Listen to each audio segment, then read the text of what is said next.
That's a lovely opening. Tiamat's coming back earlier than expected. So we begin. And so we begin. Hello, gentlemen. How's it going? Welcome back to D&D.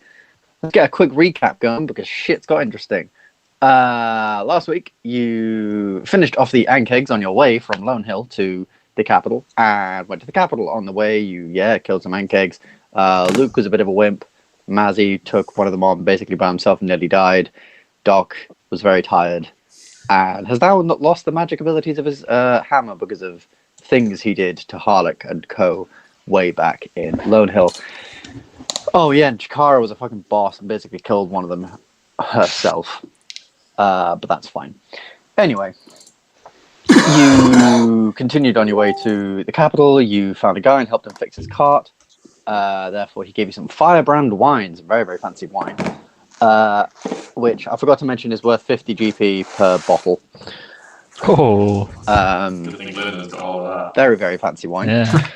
And you eventually made it to the capital. Upon arriving in the capital, you decided that you all smelled like crap, and to go to the capital, to go to the castle in the capital, it's probably good if you had a bath. So you went to a local tavern, the Westland Tavern, and got some rooms and some baths, and all had a lovely little bath. Heading to the main place, you met the councilman of arts and culture, Hamish, a guy that hailed from Cardsey, who explained to you that the situation in the tower is being dealt with and soldiers have been sent there and things are going on. But then a soldier came rushed into the place, bleeding out. He'd lost one of his hands, and he said that he had been into the tower and that a strange woman's voice told them that only the guardians could pass the trials of the tower, after which all of his men were killed and he was the only one to live to tell the tale. After that, you guys decided maybe you need a bit more experience before doing these trials, knowing Tiamat and what she's sort of capable of. She might have some things and fairly difficult things in store for you, you think. So you decided to complete Moraine's job. Now Moraine has been heckled and not heckled, that's the wrong word. Harassed by the Black Talons, a group of assassins, thieves, murderers, and mercenaries that come mainly from the capital, but they are really like all around, like everywhere. And because the main dude, the Great Talon, they call him, has received a death threat, and he's very concerned for his own life, obviously. So he got Moraine, a divination wizard, to try and see into the future and see who kills him. She escaped and ran away, and they've been after her ever since. Upon entering the capital, Oramis got a letter telling him to meet here from a Talon. Really like all. So after meeting in the castle and all that, you headed here. We'll pick it up when you headed here and you walked I'm going to use a little bit of Mars, the place you were. A little bit of divination to predict what Oramis is going to do. I've already written the note down in my notes. I'm that confident. I've just written Oramis tries to smooth talk his way out of this situation. Oh, I thought you'd have something like Oramis talks shit and gets hit. No, that would be a bard. That is always a possibility.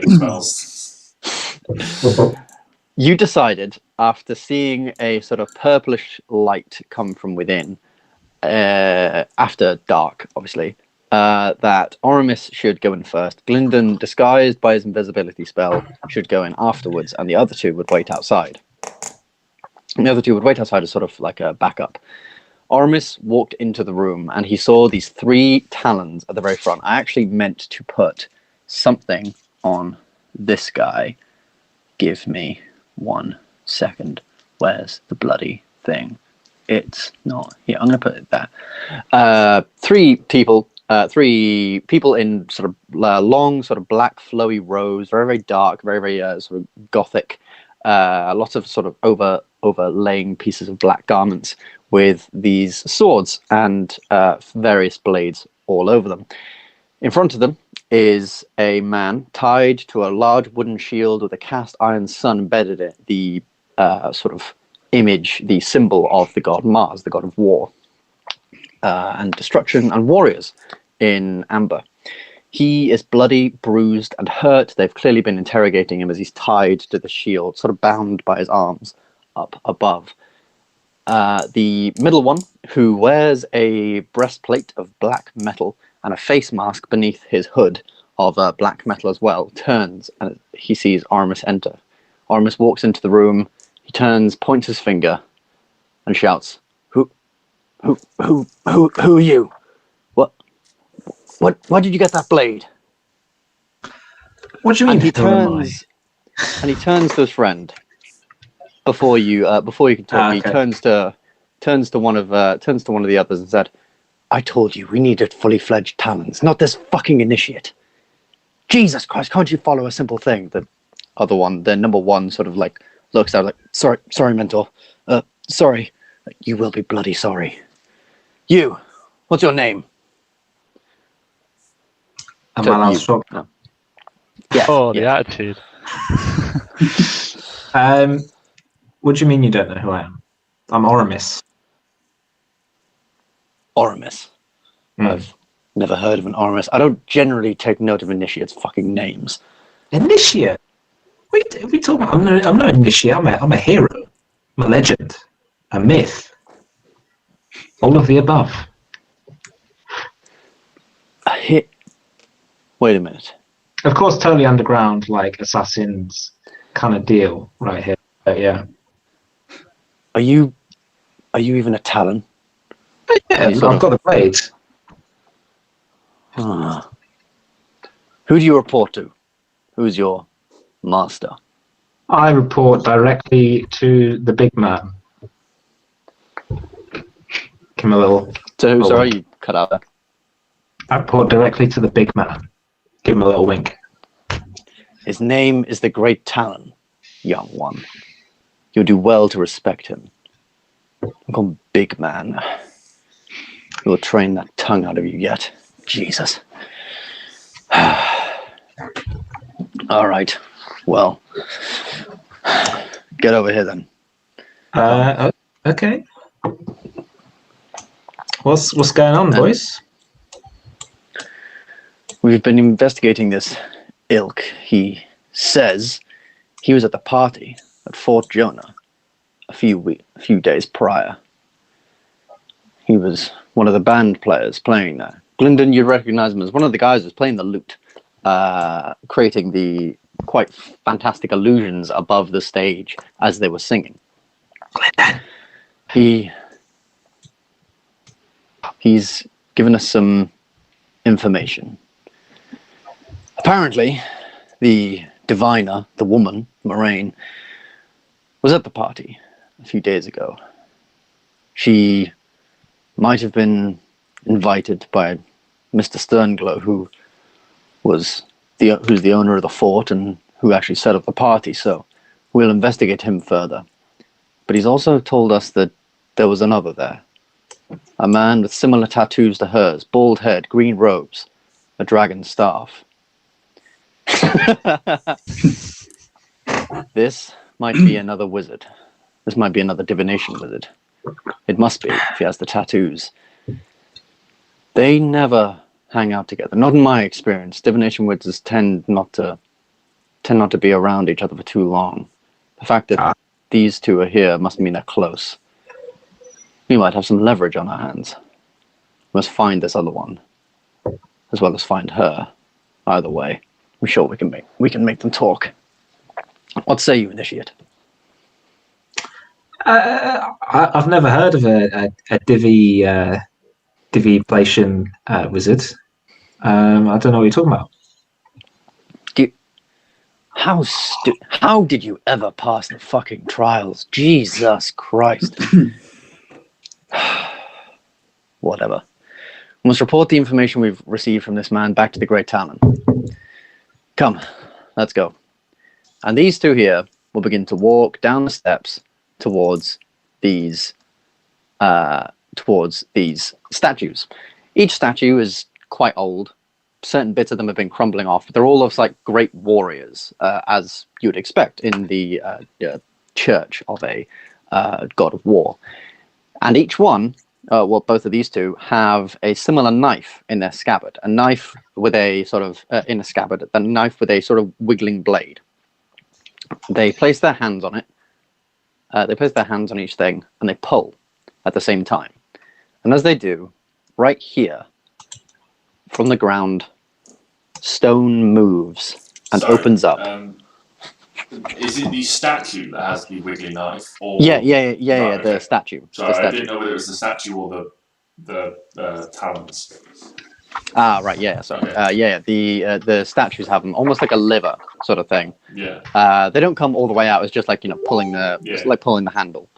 And a hole opens up here in the ground on this square, and it sort of creates these stone steps that lead down into darkness below. The talon begins to, the middle talon here, the captain of them all, pulls out a piece of paper, and he sort of begins to move to walk down the steps.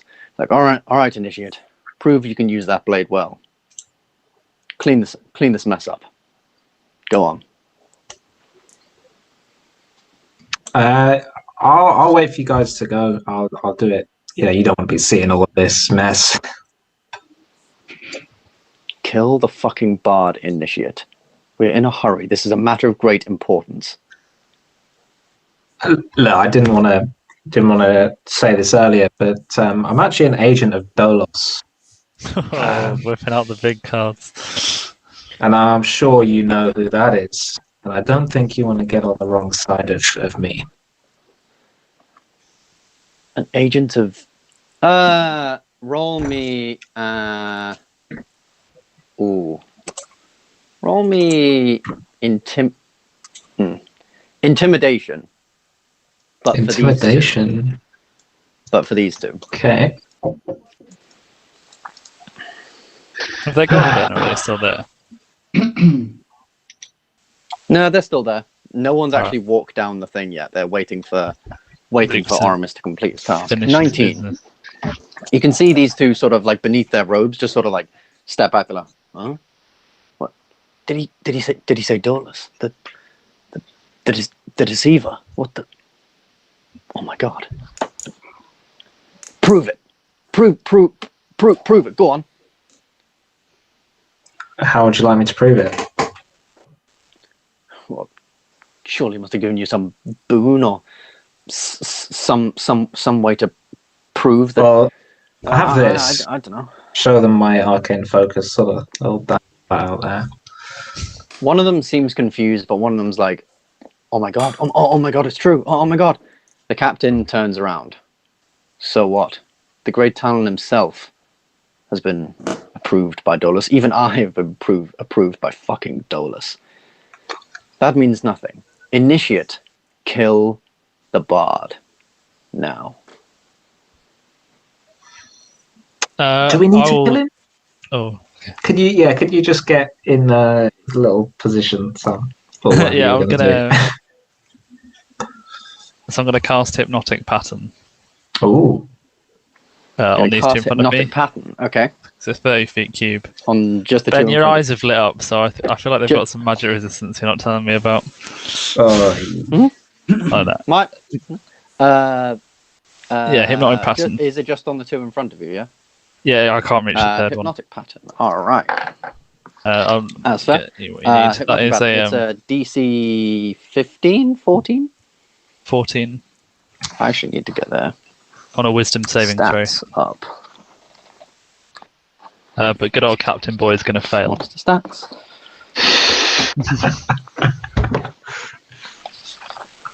Good old Captain Boy, do you say he's going to fail? Yeah. Okay, so then it's just the other one who 15, he fails. He rolled a 10 plus 1. So they're both charmed. So you've cast Hypnotic Pattern. They're both charmed. Excellent. However, because you've cast a spell, you're now not invisible. Yeah, that's cool. Am I right? Yeah. Well, yes, because if you it's wanted, you could concentration. have a surprise round against this guy. because obviously you've just come. No, I feel like my surprise Or- would be the hypnotic pattern, and then I feel like Oramis could get a shot off. Yeah, Oramis, yeah, you can probably get a shot off on this guy if you really want to, and we'll go straight into initiative, as this has gone slightly awry. Okay. Do you want us to roll initiative? Yeah. Silly question. Oh, Jesus. My internet's gone. Hold on.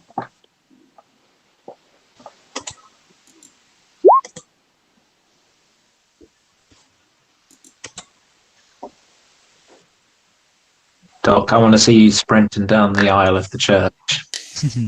I object. Oh wait, that's the wrong one. Oh, boy. Sorry. Wow. Sorry, my internet went there. I couldn't hear anything what was going on. So Sam's casted Dr. Pattern as a surprise round. Oramis, you can get a shot off on this guy as a surprise if you would like to. But otherwise, yeah, we'll be going into initiative with. So I'm guessing it's redundant because we're going into initiative, but could I, instead of taking an attack, try and intimidate this guy into not fighting us? Yeah, I mean, speaking is a free action, so I mean, you could try to. He did seem a bit concerned that you're a thing of Dolus. However, I'd probably say, I mean, a guy of the description of the person he now needs to find has just appeared from being invisible right there. Hello. So I mean, what would you say? What would you say to him? I just say, don't get involved in this. It's way over your head. Way over my head. Oh, you really underestimate the Talons. And he smiles, and you can sort of see beneath his cowl that's over his face, a faint smile begins to grow. Shoot him. Yeah, and that will be probably initiative. Although these two are, for the duration, charmed. Is there anything so they're considered incapacitated, aren't they? Incapacitated and can't move, yeah. And they get woken out of it if they take damage or someone uses an action to shake them out of it. Sweet. Okay, I'm just gonna roll initiative for these guys. They've rolled. What was that? Dex. That's 16. That's plus 4. So that's 12. So that's pretty low. Mazzy, initiative. Okay. Oh, Matt. Excellent. Mazzy is a little slower to the draw, but works out either way. So Gylndan, Doc, Oramis. Gylndan, Doc, Oramis. How much of this have we seen and heard? Sort of. I don't know. Make me a perception check, because you guys are outside. You're probably listening in, so I guess it's a perception check to see how much you can sort of listen in and see to see what's going on. This is 13. Mazzy definitely knows what's going on. Doc, you might realize that things might not be going exactly your way, especially with the guy being a bit more forceful, a bit more shouty on Oramis, telling him to kill the bard. You might have sort of heard him, someone being a little bit over. Probably with Mazzy's thing, he might be able to tell you on his turn. I think Hey. I've told you. I'd probably imagine. Speaking of free action, shit's going down. Let's fucking go, sort of thing. So, Gylndan, it is your turn first. What would you like to do?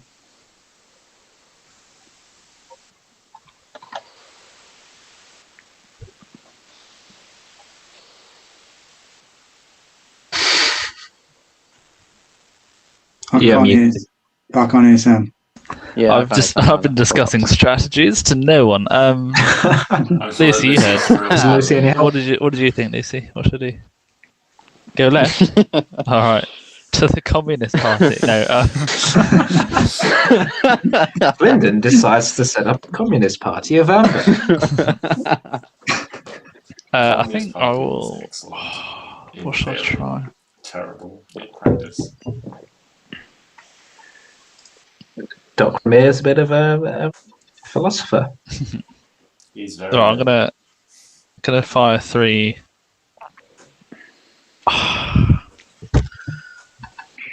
Why is it so difficult? I don't know. I think it's because I know if I get hit, these 2 and I fail the concentration save. These 2. Just want to incapacitate this guy. Can you hide behind the one on the left of you? Probably. And You just could try running. Get out of range. try spinning. That's a cool trick. Hey, Hey. is it 15 feet? My staff can push, Ben. Or is it 10? It's 10 feet. Oh, 10 feet. Or is it 50? No, it's 10. No, it's 10. It's 10. Oramis, I feel like you've rolled quite high on initiative. Okay, I'm just gonna do something. I will hit him with a level 2 magic missile, but as non-lethal damage. Level 2 magic missile, non-lethal damage. All right. Let's see how this goes. Roll the damage. 1, 2, 3. So gas for him to use shield. I thought level 2 magic missile was 4. Oh, it's 4. You're right. Yeah, never mind. Yeah, so that's 8, 11, 16 damage. Not bad. Not bad. 8. You fire the magic missiles and they sort of spin in the air. And as his reaction, he's going to use Uncanny Dodge to half the damage to him.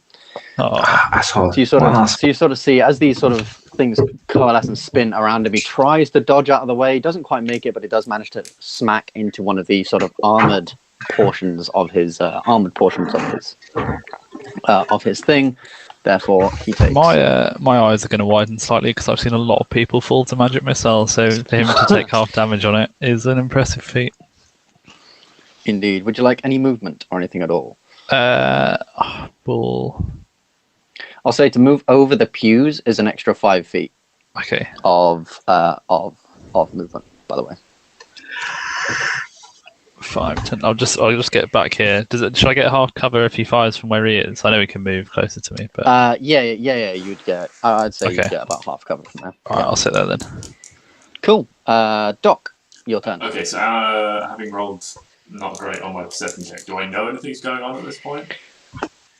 You'd probably, obviously speaking as a free action, Mazzy might have indicated you might be able to see Mazzy beginning to move Okay. as something's going on. Obviously you've got a higher initiative, but you can see Mazzy like moving for his bow or moving for his sword, Okay. like beginning to sort of go for the door. Right. If that is what Mazzy would do. So you probably know something's going on Alright, in which case, in there. I am going to dash, and I've counted this out very carefully, up to here. Yeah. And that is it. Because And that is it. Because I've action dashed, so that's where I am. Excellent. All right, you've action dashed. You sort of barged into the room. This dwarven warrior of like heavily armored dwarf And charging in, I guess I barging can right use up my to him. dwarven surge to try and grapple this guy. I mean, you can do. Fuck Yeah. it. Yeah, let's try and grapple him. Let's try and pin him down. He has to make a strength save. You see, you have to make a strength thing, and he has to make a strength save. Yes. What is it? It's an athletics I check, believe. isn't it? Yeah. My athletics opposed by their athletics or acrobatics, whichever they prefer, I believe. Yeah. Either way, that's a 14. Yep. God a damn it, what it is 14. to be exhausted. Oh, these dice are working their magic. Consider them grappled. Yeah. Come have a hug, my friend. Yeah, so you run up to him using your sort of dwarven surge, not wanting things to get any more out of hand. You sort of, as he's sort of going for his sword, you just quickly like wrap your arms around him. Yeah, sort of like tackle him right up against the wall. You've got him sort of grappled. He can't quite pull his sword out of his thing. Anything like that. Oramis, you're up, my dude. I'm going to come up to this boy here and hidden blade him with a sneak attack. That will be advantage on the attack roll because he is grappled. Just need to look up the condition ends if the grappler is incapacitated. Condition also ends in effect. Cool. Yeah. Roll for thing. Add sneak attack bonus.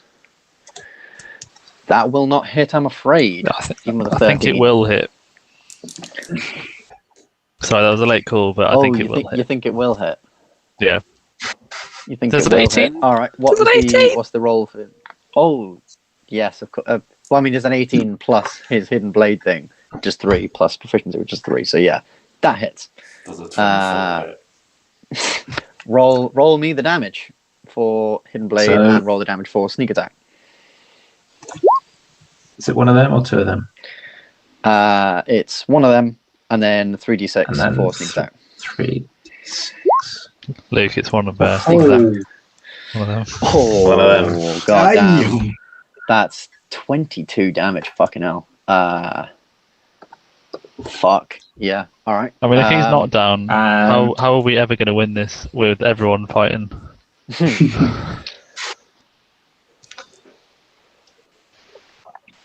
Is he still up? Yeah, he's still up. Okay, Looking well fine. then I'm also going to hit him with the Shadow Blade and just say I told you so. Okay. Oh, yeah, that hits. Roll damage. 6. Gotta love it. Classic little bit of That's 6. got to be up there. I know we talk about Matt's bow a lot, but I think the Shadow Blade has not let you down very much. Very rarely. It's, all reliable. Very, very rarely has let him down, yeah. All right. Is that everything, Oramis? Yeah, that's good. Cool. All right. On his turn, he can't make much other than... He can't actually do anything other than make a contested save to try and break free of the grapple. Doc, make me a strength save compared to this guy's thing. All right, that's an 18. That's a 12. He has broken free. He has used up his action, but he's broken free. Excellent. Bonus action, well, cunning action. Disengage. Movement. 5, 10, 15, 20, 25, 30. He is trained in the ways of the rogue and has moved away very, very sneakily through your grasp. He sort of like manages to sort of wriggle free from your grasp, sort of wriggling his arm out, pushing you away, and just like ducks beneath your sort of blows to try and get him back, trying to like grab him again. It's quite a slippery one.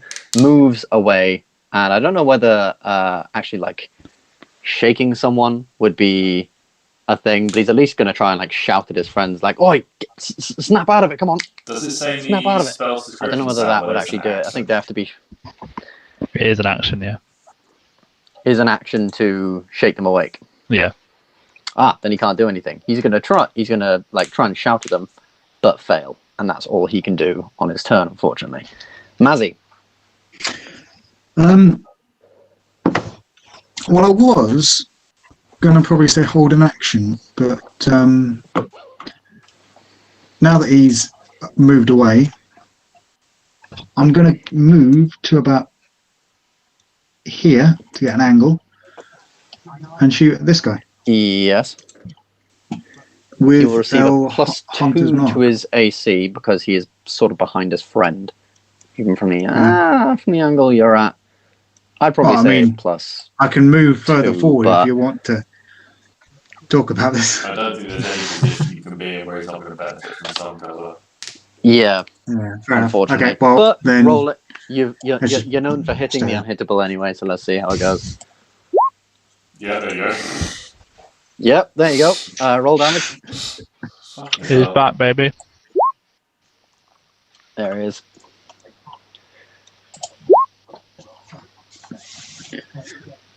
Make sure you remember to say that you're using your hunter's mark before. I you did, do I the did, action just to- to start. Oh, did Yeah, you? he did. I did. I didn't I hear didn't hear it. that either. Fair enough. That's my bad. That's my bad. Yeah. Moving into position, you fire sort of just over the, or like around this guy, just as he sort of sneaking up to hide behind his Does Hunter's friend, Mark have a hits him range? straight in the shoulder, and the hunter's mark dealing more damage. Doesn't talk about range. I don't think. I doubt it would, especially for a ranger with like. Yeah, it wouldn't bow make sense for it to capabilities. have a short range. 40-foot range. Yeah, exactly. Anything else? Has a range of 90 feet. I mean, to be fair, that's like 2/3 of your bow range. Or 2/3 of your normal bow range. Yeah. Only if I'm going proper sniper range will that not be in effect. Is he still up, Ben? He is still up, yes. Yes, well then I'll be shooting again. I'll He's do up the for 30 same health. again. Oh, fucking do it again! Yep. Oh, there we I'll go. fucking do it again. Is he up Better now, be down Ben? there. Nice. Ben, is he up now? Yeah. This guy's a foot soldier, and he's taken this much heat. What? Now he's looking particularly, should we say, not good. I'd probably say not good. That second shot really sort of put him down onto definitely a bit more of a limp. He's definitely slumped over a bit more now, clutching at the wounds of the 2 arrows and the shadow blades. The shadow blade and the hidden blade sort of working against him. Is that everything, Mazzy? Well, I was really hoping to make him go down before he woke up his mates, but that We've didn't got work, some so yeah, that's everything. options before. Put some good damage into him. Doc, if you wouldn't Put some damn good damage. if you wouldn't mind giving him another cuddle. We'll go back to the top of the round with Gylndan. What would you like to do? Use fireball in the chat. No. They're all clustered like nicely. Level 4 fireball. Just another level 2 magic missile. Let's just get this guy done.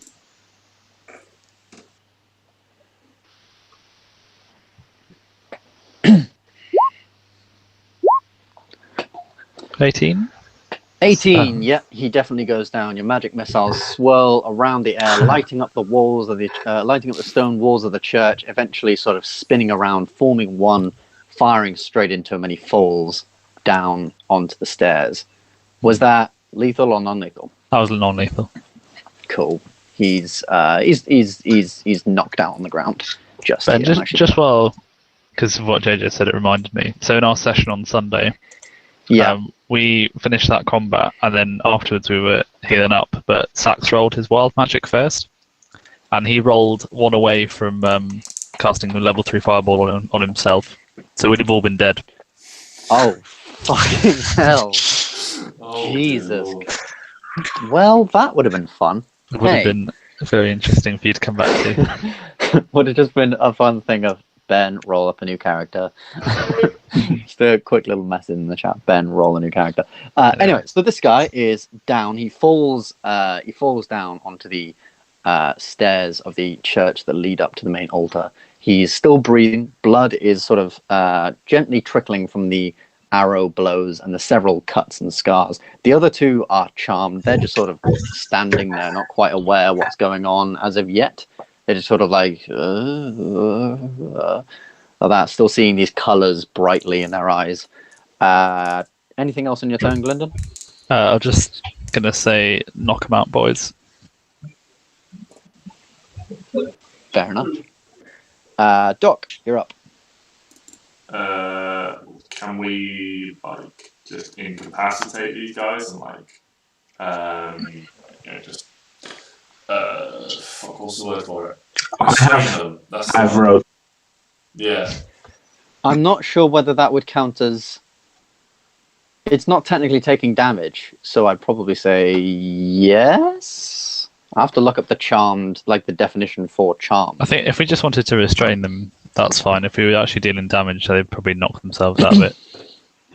Yeah, a charmed creature can't attack the charmer or target the charmer with harmful abilities or magical effects. The charmer has advantage on any ability check to interact socially with the creature. That's all it says on being charmed, I guess. Also, they're speed is 0, and they can't take any actions or bonus actions or reactions. So I don't see why not. Yeah, I certainly don't see why you couldn't tie them up. Make me a...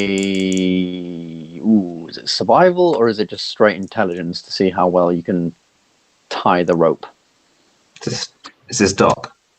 This is whoever's going to tie them up, incapacitate them. I believe, because you've got that guy down. Yeah, it could be... let's go for dexterity. Roll just a straight dexterity to see how well you can tie this rope. We can drop out of initiative now. These guys are charmed. If we're dropping out of initiative, would then Oramis be able to give some insight with his boating knowledge? Yeah, that's what I was going to say. Yeah, potentially.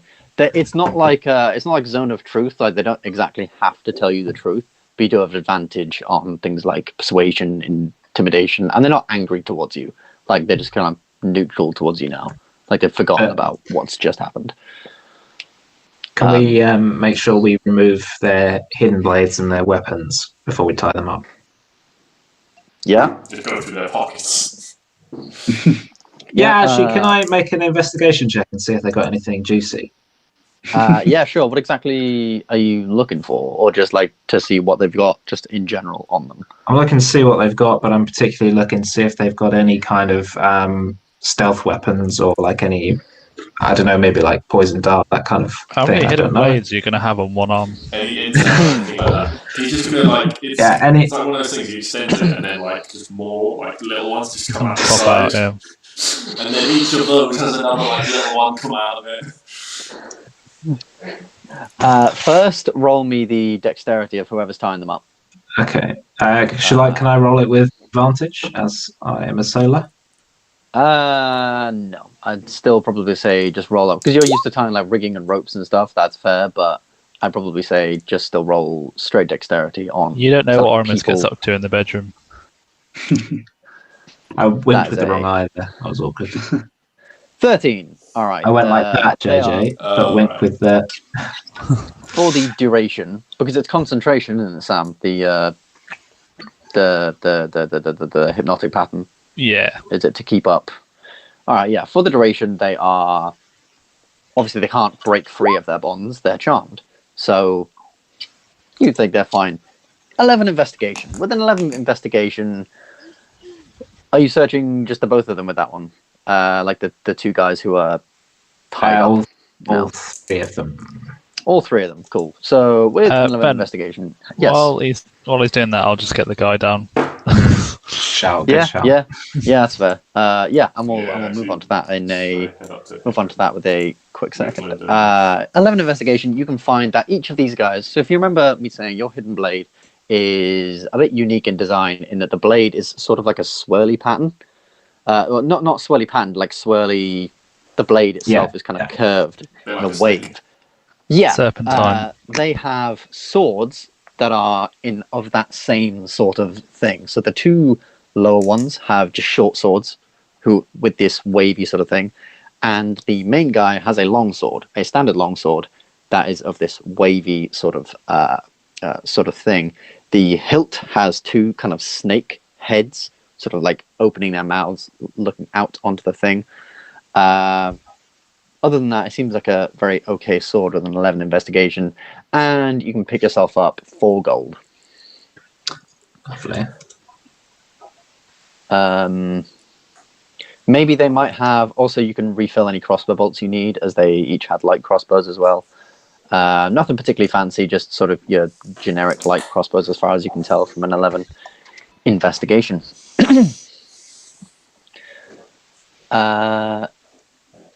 On to Gylndan getting the guy down. The guy seems quite... check on him or something if he seems alright. Yeah. Roll medicine as Gylndan sort of like helps him down from the thing. 14. In terms of in-game things, you can tell he is on 1 HP.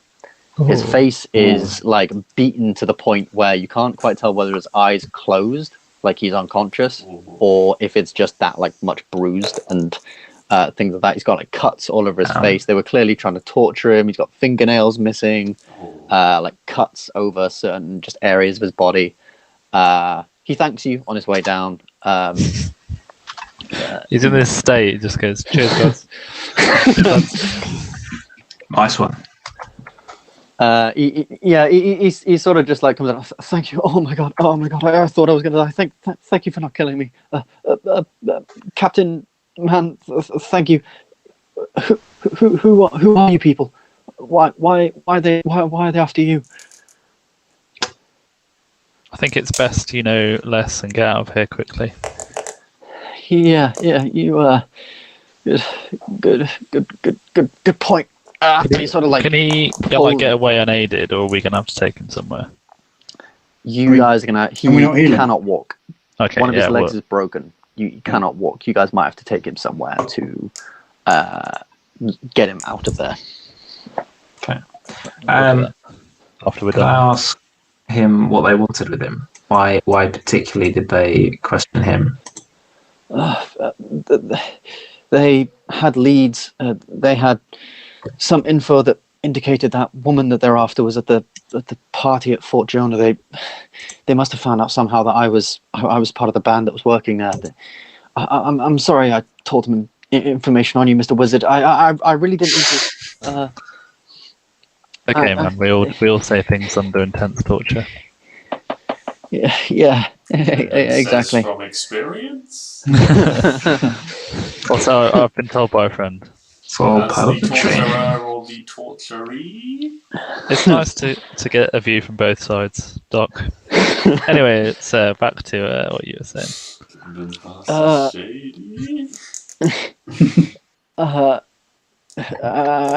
I think that's it. They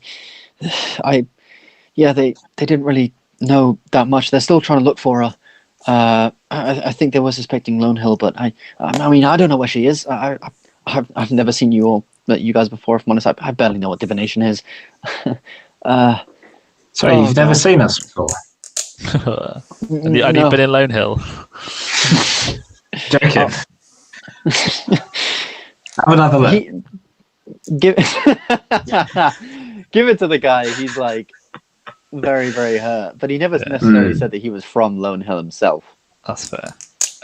Just say to him, like, "Oh, we'll just put you over here for now, and then once we're done here, we'll take you somewhere safe." Well, what time of day is it? Thank you. It is It's evening. nice. It's sundown. Is there likely to be many people walking around at the moment? Not really, no. I mean, there is still, it's sort of nightlife in the capital, so there's still going to be a couple of drunkards walking around from taverns, still people moving about from places. It's, just gone sundown, so it's not necessarily all dark and gloomy and super late that people are going to be going to bed. But at the same time, it's not like as busy as the day. And see if there's anyone who looks like they would be like responsible enough and actually take this guy somewhere he needs to go, and also be find some guards. Make me a perception check to see if you can sort of perceive anyone on the outside who might be. The street is fairly empty. Fuck's sake, I'm rolling so well, but I have disadvantage on everything at the moment. As far as you can see, there is like one beggar who sort of strolls drunkenly by, sort of like he like big bushy sort of beard, scraggly clothes, I remember that old place, and sort of just trudges along. Nothing really going on for him. I forgot to mention something with Oramis's investigation. My many apologies. Which I was going to mention at some point. Regardless, as Oramis, you look through the He's not stuff of these people. He's not people. He's not people. He is not the people. Wow. He is not the people. Well, for the minute then, is there anything else anyone would like to do with these guys who are sort of tied up? Should we go somewhere? Should we take him somewhere first and then come back, maybe with some guards? Or do you think this is urgent? I think we want to get some information out of them. I don't really. I don't know if it's just because of the meeting we had earlier, but I'm not too fond of any sort of authority in this city. We don't know how high the Black Talons reach. Okay. That's fair. Well, considering he's unconscious, I'll roll a d4, and that's how long he's unconscious for. Like unwakeably sort of unconscious for. What, the Black Talon? Yeah. Oh, forget him. I'll just cease my hypnotic pattern on the two. I'm assuming they're tied up. Yeah, they're tied up. Yeah. With a Can I just... Go on. Ben, do you mind just moving them so they're in like a 3? I kind of imagine that I'd put them all back to back. I'd assume they'll be against the wall. I don't know. It doesn't make a difference. Yeah. It doesn't make any difference. Oramis, as I was going to say before you guys get to that, I meant to say earlier on that while you were pilfering through their stuff, you did find a couple of items that might be of use, even with an 11. Firstly, you found... Where the fuck did I put the note? This. If you look in the sort of... if you look in the general chat of the Discord. And secondly... You found this. You found 2 different notes. The first one reads... Here's what the bard told us. He saw the diviner at the opening of the Fort Jonah. She possibly has connections with the Sternglows who run Lone Hill. We'll investigate. She was with another man with similar tattoos, bald head, green robes, dragon staff. 2 divination wizards? I thought they were lonely buggers. They must be close. Leverage? He fought off the Crow Knight with others. He might be powerful. Caution advised. Conclusion. Must get this info to the first Talon. Must find the woman. But send Talons to investigate this other wizard too. The other note reads as follows. Because I'm in too deep and I'm trying to keep... The second one reads, Your assignment. The Great Talon has been sent a death threat. An iron dagger stabbed through a snake's body in a wooden chest. We have identified the marking on the dagger as a maker's mark, a dwarvish symbol, meaning hammer. We have forces searching the city and nearby towns for dwarvish blacksmiths who use this mark. So far, we have no leads. We must find the woman and bring her back to the Great Talon. She is powerful, and her divination powers could give us an insight into the murderer's plot. Use any means necessary. This ordeal has caused the Great Talon much distress. We must solve the matter quickly and efficiently. His life is at stake. Signed, the First Talon. With the symbol of the Talons down in the bottom corner. Sorry, is the First Talon talking in the third person? No. So the First Talon and the Great Talon are 2 people, are 2 different people. Oh, okay. This isn't the First Talon here, is it? Is this just a captain? No, this is just like a captain dude. As far as you can tell, I guess. But they never referred to him as First Talon. They just referred to him as mentor. So I guess it's a bit different. Mazzy. Yeah. Reading this, something maybe pops into your head that you, as Matt, wouldn't know. So I'm just going to tell you. In the world of D&D, and as well as in the world of Ambyr, Orcish and Dwarvish share the same script. However, how they're said is very different. Where it says we've identified the marking on the dagger as a maker's mark, Dwarvish symbol meaning hammer. The same symbol is used in Orcish. However, it is to denote a name, hammer, H-A-M-M-A, rather than a literal hammer. They have a different symbol for that. Do with that information as you will. Okay. Ponder on it, Mazzy. I mean, can't do anything with it now, but yeah. I want to let the group know what you've... Oh, well, yeah, fine. Well, apparently this symbol, it also is a name. Oh. So we're looking at, is this a direct threat from a person then? Who's not shy about letting the Black Talons know who he is? Maybe. Maybe. But it appears that the Black Talons, who've been looking for a dwarf, might be wrong. He might have done it deliberately as well That's true. to throw them off the scent. Possibly. What would you guys like to do now? You have these guys tied up. You were going to ask them a couple of questions. You can end your hypnotic pattern, obviously, whenever you want. It's concentration, after all. They wake up. They wake up from their sort of charmed state, their dazed sort of thing, tied and bound on their backs. Matt, I'm guessing you're watching the football. Yeah. I'm not just very excited that these people are now ready to be interrogated. No, sorry. They wake up, they're quite dazed, still like sort of thing. They're trying to keep their mouths shut. What would you like to tell them? What would you like to talk to them about? Ask them. Can I grab the captain by his lapel and just go, I fucking told you, don't mess with me. He looks sort of like none of this was you. Your wizard friend there. Don't try and threaten me. Oh, he's basically saying you've got a tiny penis. You should judge a man by the company he keeps. And I keep good company. Oh. Give him a little on the cheek.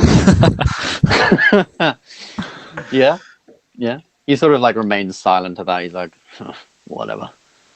Sort of uncomfortably sat with his sort of hands bound by the thing.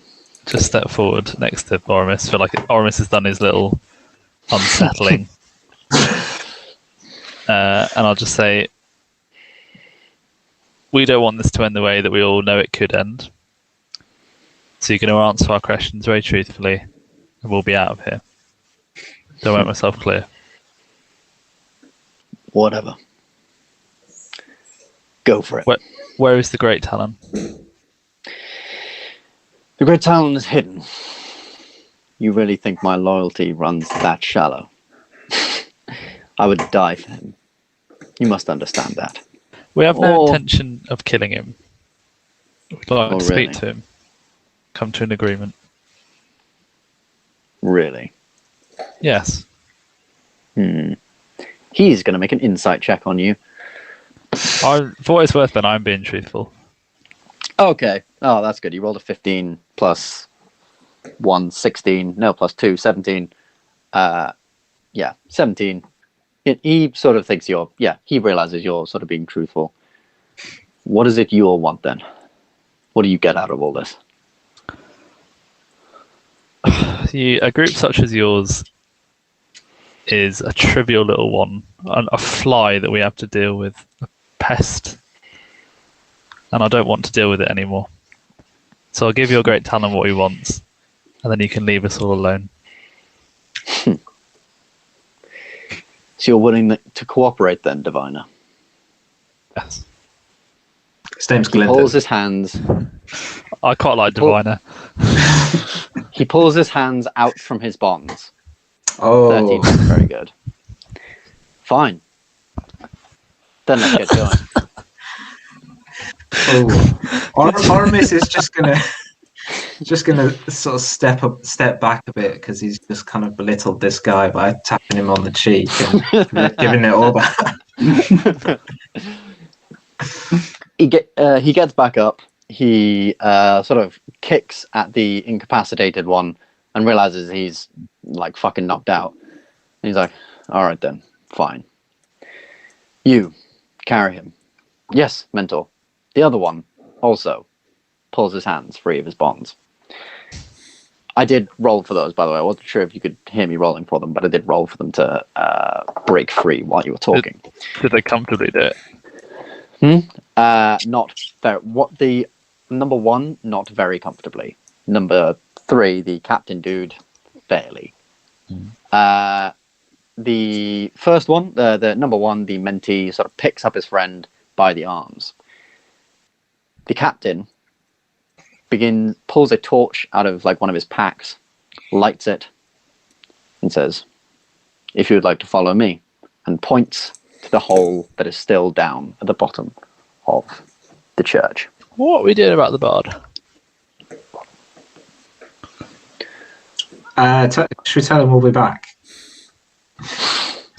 I've got some rations. Shall I leave him some rations? And just say we'll be back in a bit. You can do. I think he needs serious medical attention as soon as possible. This is fine. Doc, is there anything you could do? Not really. Why not? Because Doc is very tired. Right. But you can cast like a healing on him, can't you? Or some sort of stabilizing. I have 4 spell slots remaining, and we are walking into the. Well, I'm going to go cure wounds on him then. The den Thank you, Matt. Thank you, Matt. Thank you, Matt. Bad guys.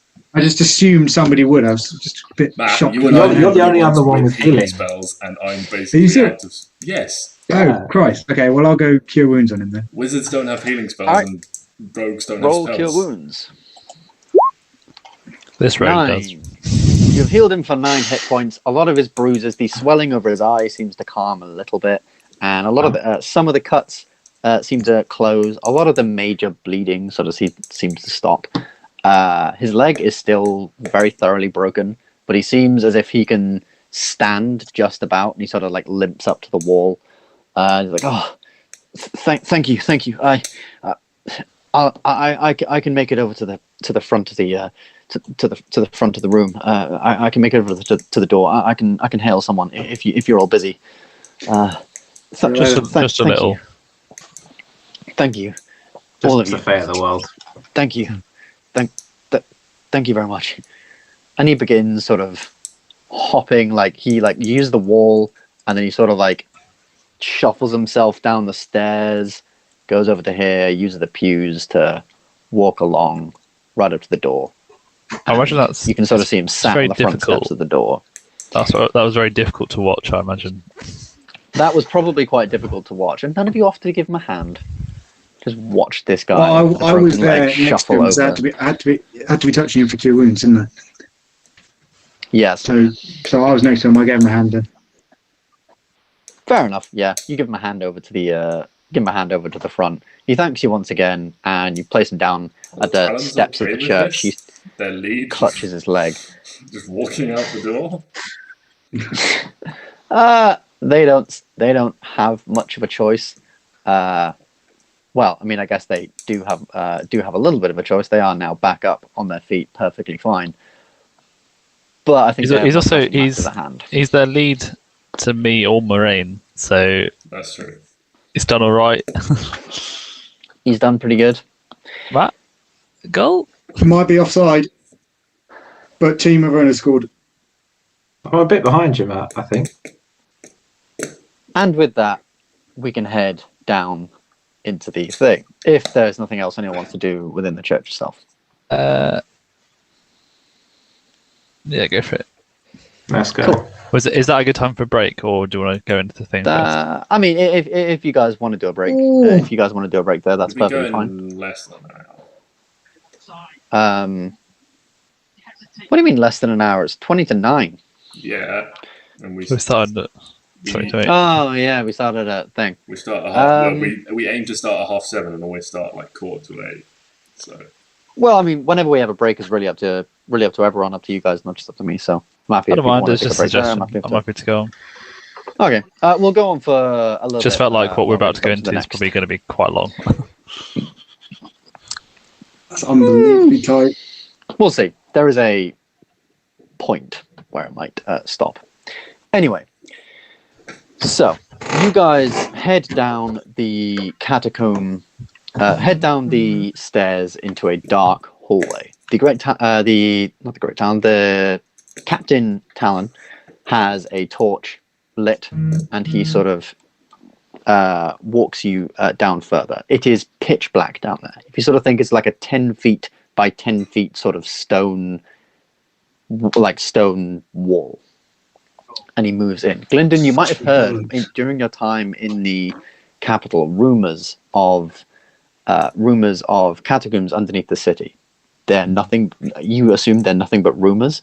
of a time gone when Ambyr was a little bit more in a bit more of a difficult civil war situation, and there were rumors that they built these for people to get around, and the Talon will confirm these as he begins to speak and walk through the thing. There are a complete maze with multiple levels going up and down to try and confuse anyone who goes down there, and no one knows what the hell lives down there now. They've been unused for centuries. You continue to walk, which in what feels like an eternity, walking down and down and down this long, narrow path. I forgot to mention, as you walk down the path, you can hear the stone of the church close back before you. Where's the bloody capital map? Probably better to put it on that one. You walk quite a long while, going down and upstairs across many different routes and turns and twists, eventually hearing some drips of water in the distance. As you begin to hear this, the Talon, you can sort of hear this like, finally, as he continues to walk down. From the darkness, as you walk past, is a Talon, stood perfectly still, sword in hand, just like completely in the darkness. He is a drow, from what you can see from underneath his hood, so he can see pretty well in the darkness anyway. He doesn't really need to be thing, and he's clearly on lookout. The two Talons nod as they walk past each other, and you continue on a little bit further. And as you do, you begin to see the light of torches as you move through these catacombs.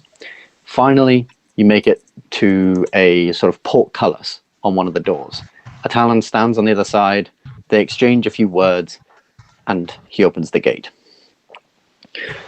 Opening the gate, you walk in, and you now come to a sort of fairly large room where there are many more Talons.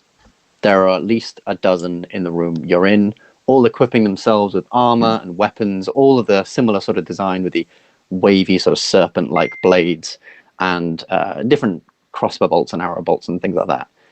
From this room, you move on to another room where there's a couple of dozen different Talons all eating food and things like that. And moving through the different rooms, you realize that they've made somewhat of a society down here in a huge maze of catacombs.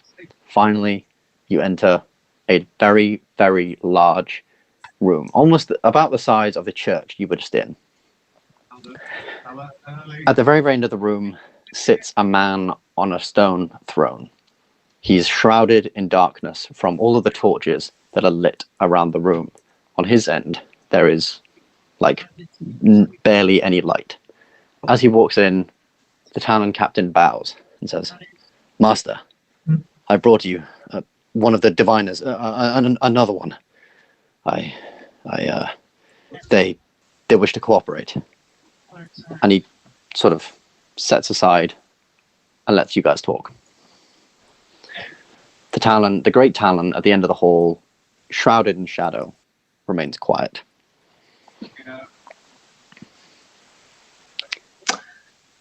Take it away.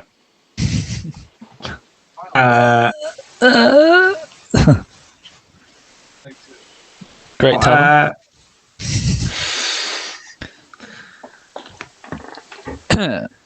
I know what it is you seek.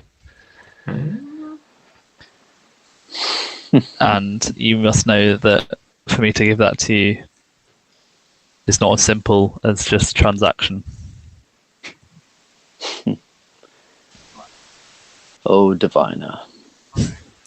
You try and confuse me as your little girlfriend did. I know you have great power. I know you can see into the future. So I'll give you this option. See my death, or you and your friends will never see the light of day again. Go. Well, it's been a good run, chaps. Listen, oh, great Talon. He's not trying to deceive you. He can't do it. Okay, he gets stage fright. It only comes out at the right time, and really, he can't do it whenever he wants. I promise you. It's what the other one said as well.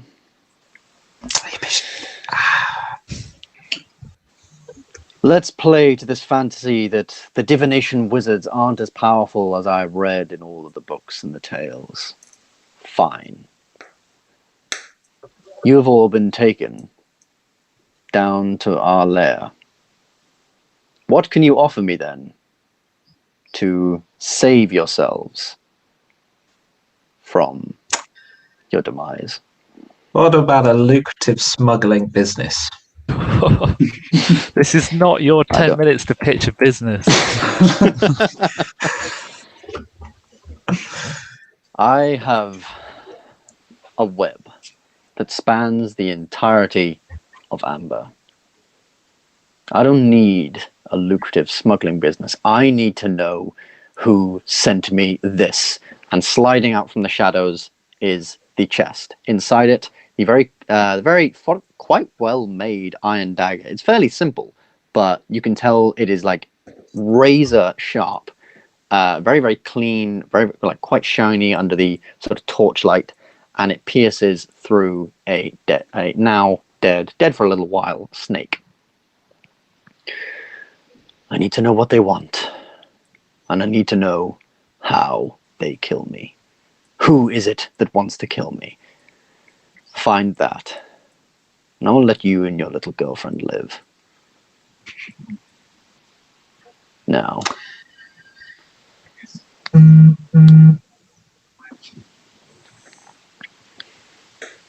Do you have anything else to say? We accept, but while we do this, you leave us alone, and that includes Moraine.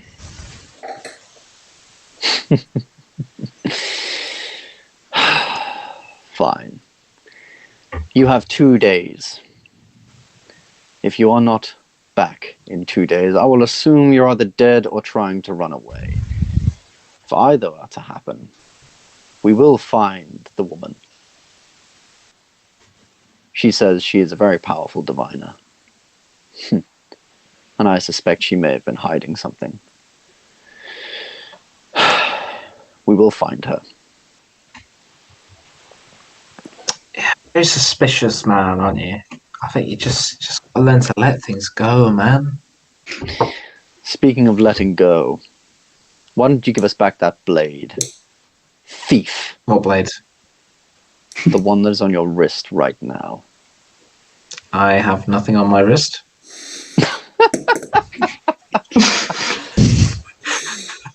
I like to imagine Oramis says, "I have nothing on my wrist," and holds his hands up above his head, only for his sleeves to fall down his forearms, and reveal there is in fact something on his wrist. Fine. Do this for me, and your friend can keep his blade as well. I'm feeling generous. I often don't feel generous. From in front of him, you can see one of the talons. There is around the room. There is several talons standing there. There is one standing just a little bit into the light, sort of in front of him. He turns around and he says, "Really, you're showing mercy. You're really going to let them out into the world? Quiet, first talon. Yes. We have little men to spare at the minute.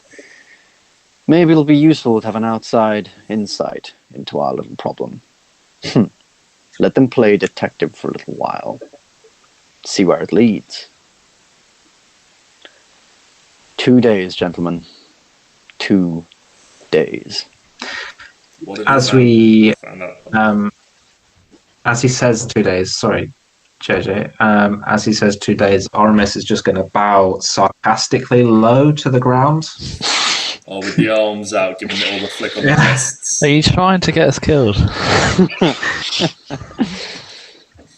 As Oramis bows, can I slap him on the back of the head to give him a bit more momentum to make him fall over? Oramis make a deck save to not fall over. I'll put forward a serious suggestion and just say, do you have any leads? Yeah, that's what I was going to ask as well. We have little than is in this box. We have men looking for this dwarvish blacksmith who made the dagger. How do you know it was dwarvish? It is a dwarvish symbol on the dagger. I would We imagine figured that much. What do you mean it might not be? See, I've actually forgotten what you said. That in Dwarvish the symbol means hammer. In Orcish, it is literally the name hammer. That's it. Yeah. Yeah. What he said. What that voice from the clouds said. Yeah. So it is also a name. Do you have any enemies amongst the orcs? No. Well, when you're in my line of business, you generally have enemies everywhere. That's why I'm down here. There is a half-orc. There is a half-orc. He owns a blacksmith in the capital, in fact. It's not Hakata, is it? I don't think so, unless he's branched out. Go find him. He's in the Wind District. See what he knows. Follow your leads from there. Now, take them back to the surface. He points at one of the talons. One of the talons then just sort of like walks past you. Like, come on. The Wind District or the Cloud District? The Wind District. And one of the talons will take you out. Unless there's anything else you want to ask the. Unless there's anything else you want to ask the great talon himself. Yeah, can we just quickly investigate the box, just in case there is anything else and it is not this half-orc? Yeah, go for it. Roll investigation. Whoever wants to investigate the box. Anyone want to help? Don't mind. What's your investigation? Yeah, I'll help. Just because Doc's very tired and his investigation skills are a bit disadvantageous. Should we let someone else do it then? Yeah, let's. Yeah, Doc's going to suggest that someone investigates the box. 12. That's rubbish. Mazzy, we're all going to have a little think. Mazzy rolled a 16. Oramis rolled a 19. I didn't realise Oramis rolled a natural 1 on his dex save, by the way. Yeah, that just got completely overlooked. I also didn't realise that. No, yeah, you fall to the ground. You do this thingy bow.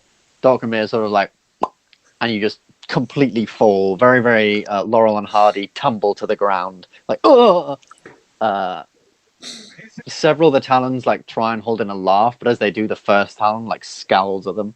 Like, gives them this really, really dark, evil look. Like, how dare you show emotion in this room, kind of thing. 19 investigation. There is nothing else that seems to be interesting about this box. Like, the box is very, very basic. It's sort of like your basic, basic square chest. The snake itself was a serpent, a very, very small sort of baby serpent. But a serpent nonetheless. The dagger, yeah, like I said, quite nicely made, fairly basic. The inscription is just above the crossguard, right by the blade. Sort of leather straps around the handle. Nothing else in particular that seems to catch your eye within the box itself. Unfortunately, as for leaving Ben, I'll just turn to the great talon and just say, "We do this for you, and we're done." You have my word. He very sarcastically like crosses by his heart, kind of thing. And you are led back out. You appear to walk for quite a while, again turning and twisting round several different alleys and stuff. After you leave the Talon Society under the catacombs, the ground eventually becomes kind of muddy in places, but then returns to this stone thing, kind of wet in places as well. It might indicate that you are crossing underneath the river, and you eventually come back out. You're not back out, however, where you once were. You are now back out right in this very corner of the Wind District over here. The Talon who took you there, as I said, I'd listen to him. He's not joking.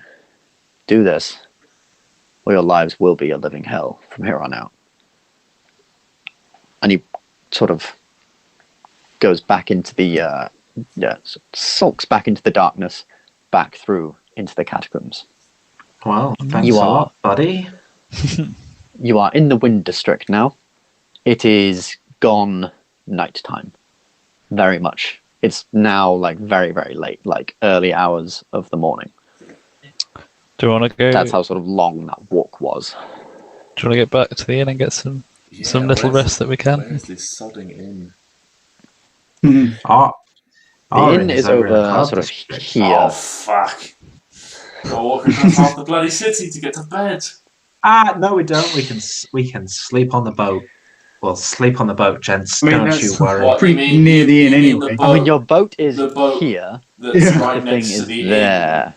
The boat that's No. probably further away. We should have to walk past the inn to get to the docks. Was it Ben? Where are we? Just tag it up again. You guys are up here, And Is there where's another inn our that's inn? closer? down here. How long would that walk take? That walk would take about an hour. Oh, we could do that. That's fine. Yeah, Gents, gents. it's not too bad. There's Especially nothing with the streets quite being like quite a open. night on the boat. I like to imagine we're having this argument on the walk. Fine, if the boat's so bloody good, you go sleep on the bloody boat, Oramis. I need a nap. I'm just going to say I've got places for naps. I've got blankets, and I'm going to roll persuasion to really try and convince you guys. Oh my Cut word! that. That's got to get me something. Oh, Come yes. on. Get in! Matt loves it. He's on the boat. Matt. He's on the I'll boat. be on the boat. From that reaction, I'll be on the boat. I don't care. You just rolled a 29. That's a joke. Looks like we're sleeping on the boat. Yeah, well, it doesn't matter how persuasive you are. It'd be a bit like Yeah, if you when- asked someone to stab themselves in the throat. You know, It would absolutely not. if someone's not inclined to do something.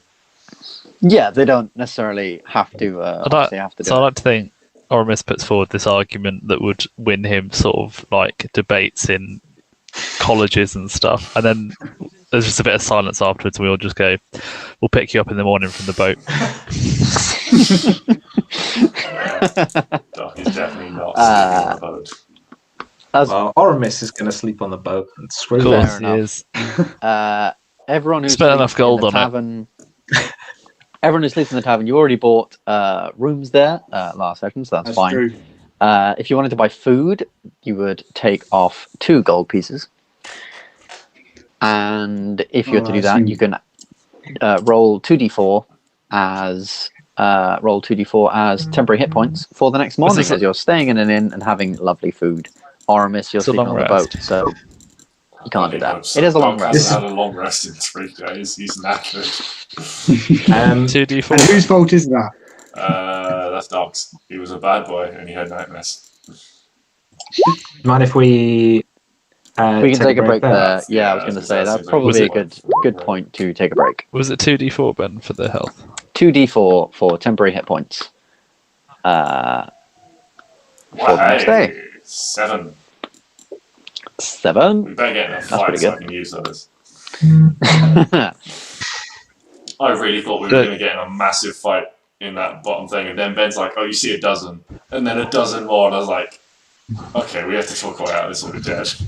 I feel like Ben was trying to absolutely set it up so that certain characters didn't provoke a fight.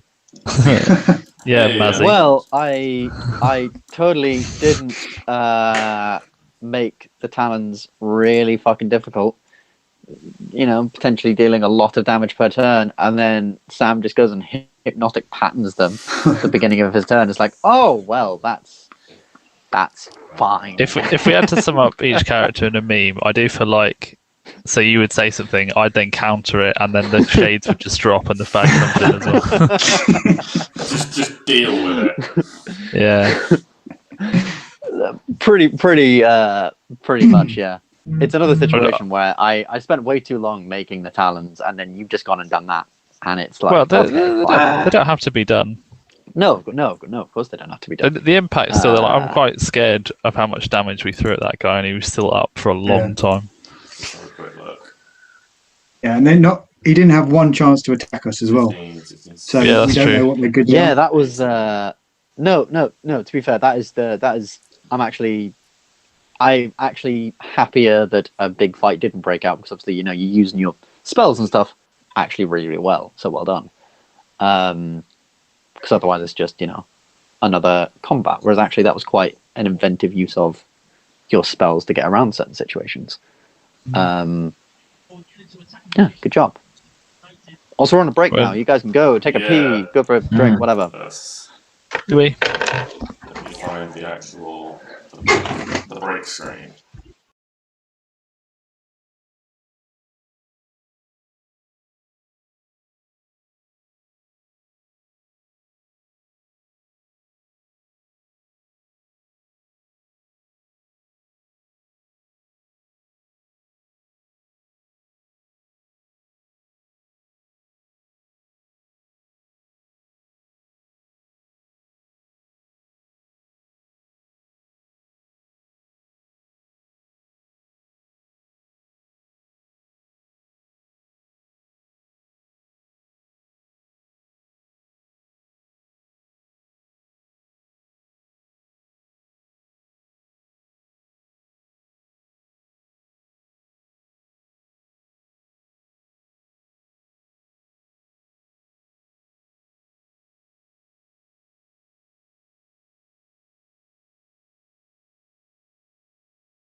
Attack back in.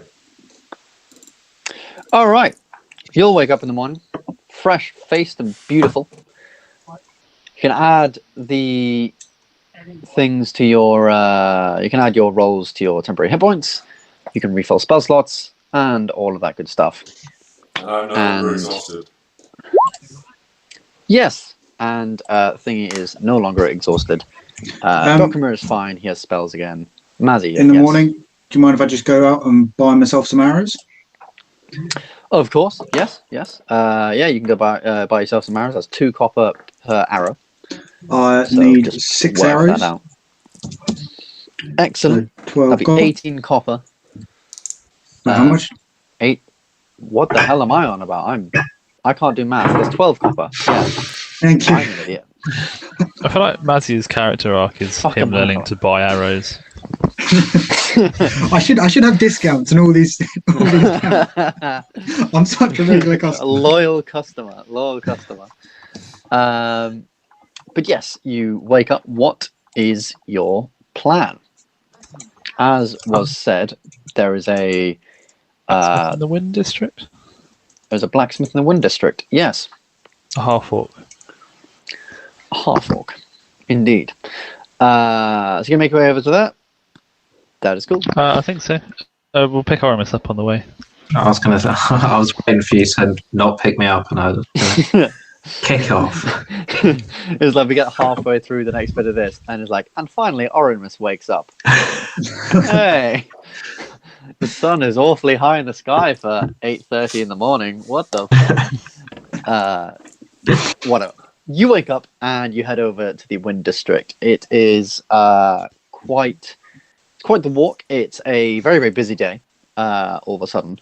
By the way, is anyone keeping count how many days it has been for you guys not to miss the play? Back in the thing. I'm pretty sure that's been missed already. No. They said a week. They Yeah, said how long it's did it been take? 3 days. It's been 3 days. We Four days. It's wrapped up. we took 2 days to 2 days of travel. No, we took 2 days before we saw Hakada. 2 days of travel is 4 days. We haven't seen Hackler. Not Hakada, Harlech. So that's 4 days, if it's 2 days of travel. We spent a day here, You spent a day here. so that's 5 days. Yeah, we're not getting back for that. So we need to leave today if we want to see that play. Sorry, Great I mean, Talon. hang I on a know we second. made an Plays get agreement. shown again and again, don't they? It's not a one-day thing. That's true. How long does it take to sail up the river? It's a lone hill. To Lone Hill, the place Well, where it that get us river half of the way. would get you half of the way, but also remember right underneath that, right by that lake there, is the tower. So, fair warning. Yeah, I But mean, hey, to be fair, they might have had to put the play off because of the tower. You gotta keep getting through hard times. But I mean, Yeah. Let's go on. It's like No COVID. I'm lockdown sure there. they found a way. Yeah, I'm sure they found a Hey, way to get around it. maybe if you headed back to Lone Hill at some point, you could convince them to throw it back on for a night. I You never I know. don't- I'd only. Don't want to speak too early, Ben, but I feel like it's going to be a resounding success, and they will be putting on more shows everywhere. So You never know. You never know. I don't know. Probably will.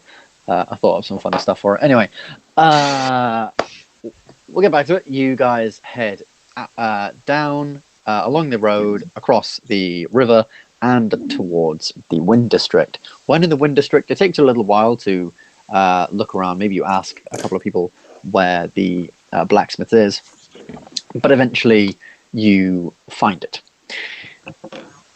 The blacksmith's itself, so the Wind District, if you sort of think, is a very sort of working class shopping place. It's where a lot of the working class sort of shops are, taverns, inns, where a lot of them work. Work and live, and all that sort of stuff. The buildings are fairly like high rise. You can tell like a lot of the time it's a lot of like flats and stuff. So like there'll be like a shop at the very bottom floor, and then people live on the flats and tall buildings above. But there is one building that sets apart from it all, takes away the trend, and that is H's Iron House. H's Iron House. It is a sort of almost. It has a quite strange look to it. So it's with all this all these wooden buildings and brick and stuff. This is like very large stone bricks with square columns out the front. You walk in through like this thing of chains down the front. Like in those doorways, you've got those like beaded chains sort of going down. You kind of move through those, except this is like literal iron chains you sort of go through. And around you are a lot of very, very fancy sets of armor. Really, really nice sets of armor. In all different sort of styles as well. A lot of them quite angular, dwarvish type stuff. Some more sort of light and elegant, elvish stuff, and everything in between. All sorts of swords, armors, helmets, bows, arrows, anything like that. The place goes in a bit of a ring, and in the center of the ring, as you can go through into the door, is a sort of outside courtyard bit. Right in the middle, there is a forge. Above the forge is this sort of netting to make sure like nothing comes in overhead. But it's sort of, I guess, his way around having like a big chimney for his forge kind of thing. And being outside, but also being inside a shop. And working away at the forge, hammering away at a piece of metal, is a half-orc. He's quite big, burly, tall. He has a sort of big, clearly too big for him, so massive shirt, a white shirt over his thing, and an apron over that. He has fairly short sort of hair, and he doesn't really notice you guys coming in. Like through all the hammering and everything like that, he doesn't notice you guys are there yet. What would you like to do? The shop is otherwise empty. There's no one else in there with him. Can I pull Mazzy aside? What's up? Yeah. Do you speak Orcish, or do you just read it? Pretty sure I speak it. Okay. Yeah, you speak it. If we want to try and find out this guy's name, I mean, it's H's Iron House, so I'm assuming his name begins with an H. So just find out if his name's Hammer. But just do it in it, because if we all go over, I think it's quite aggressive. So if just you go over, just make it look like you're there for business and just ask, try and slip it in. Right.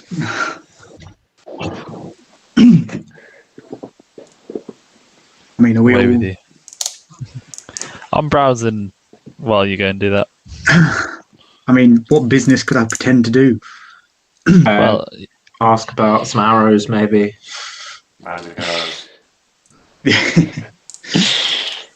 Yeah, okay, so I'll approach him. Hello, good sir. Oh, sorry, I was really getting into this. You know how it goes when you're hammering. You're not a whatever. Hello. How's it going? You speak Orcish? What's a fellow like you speak Orcish? What's a fellow like you doing speaking Orcish? I didn't hear what you said, sorry. What's a fella like you doing speaking Orcish? Oh, I've learnt it on my travels.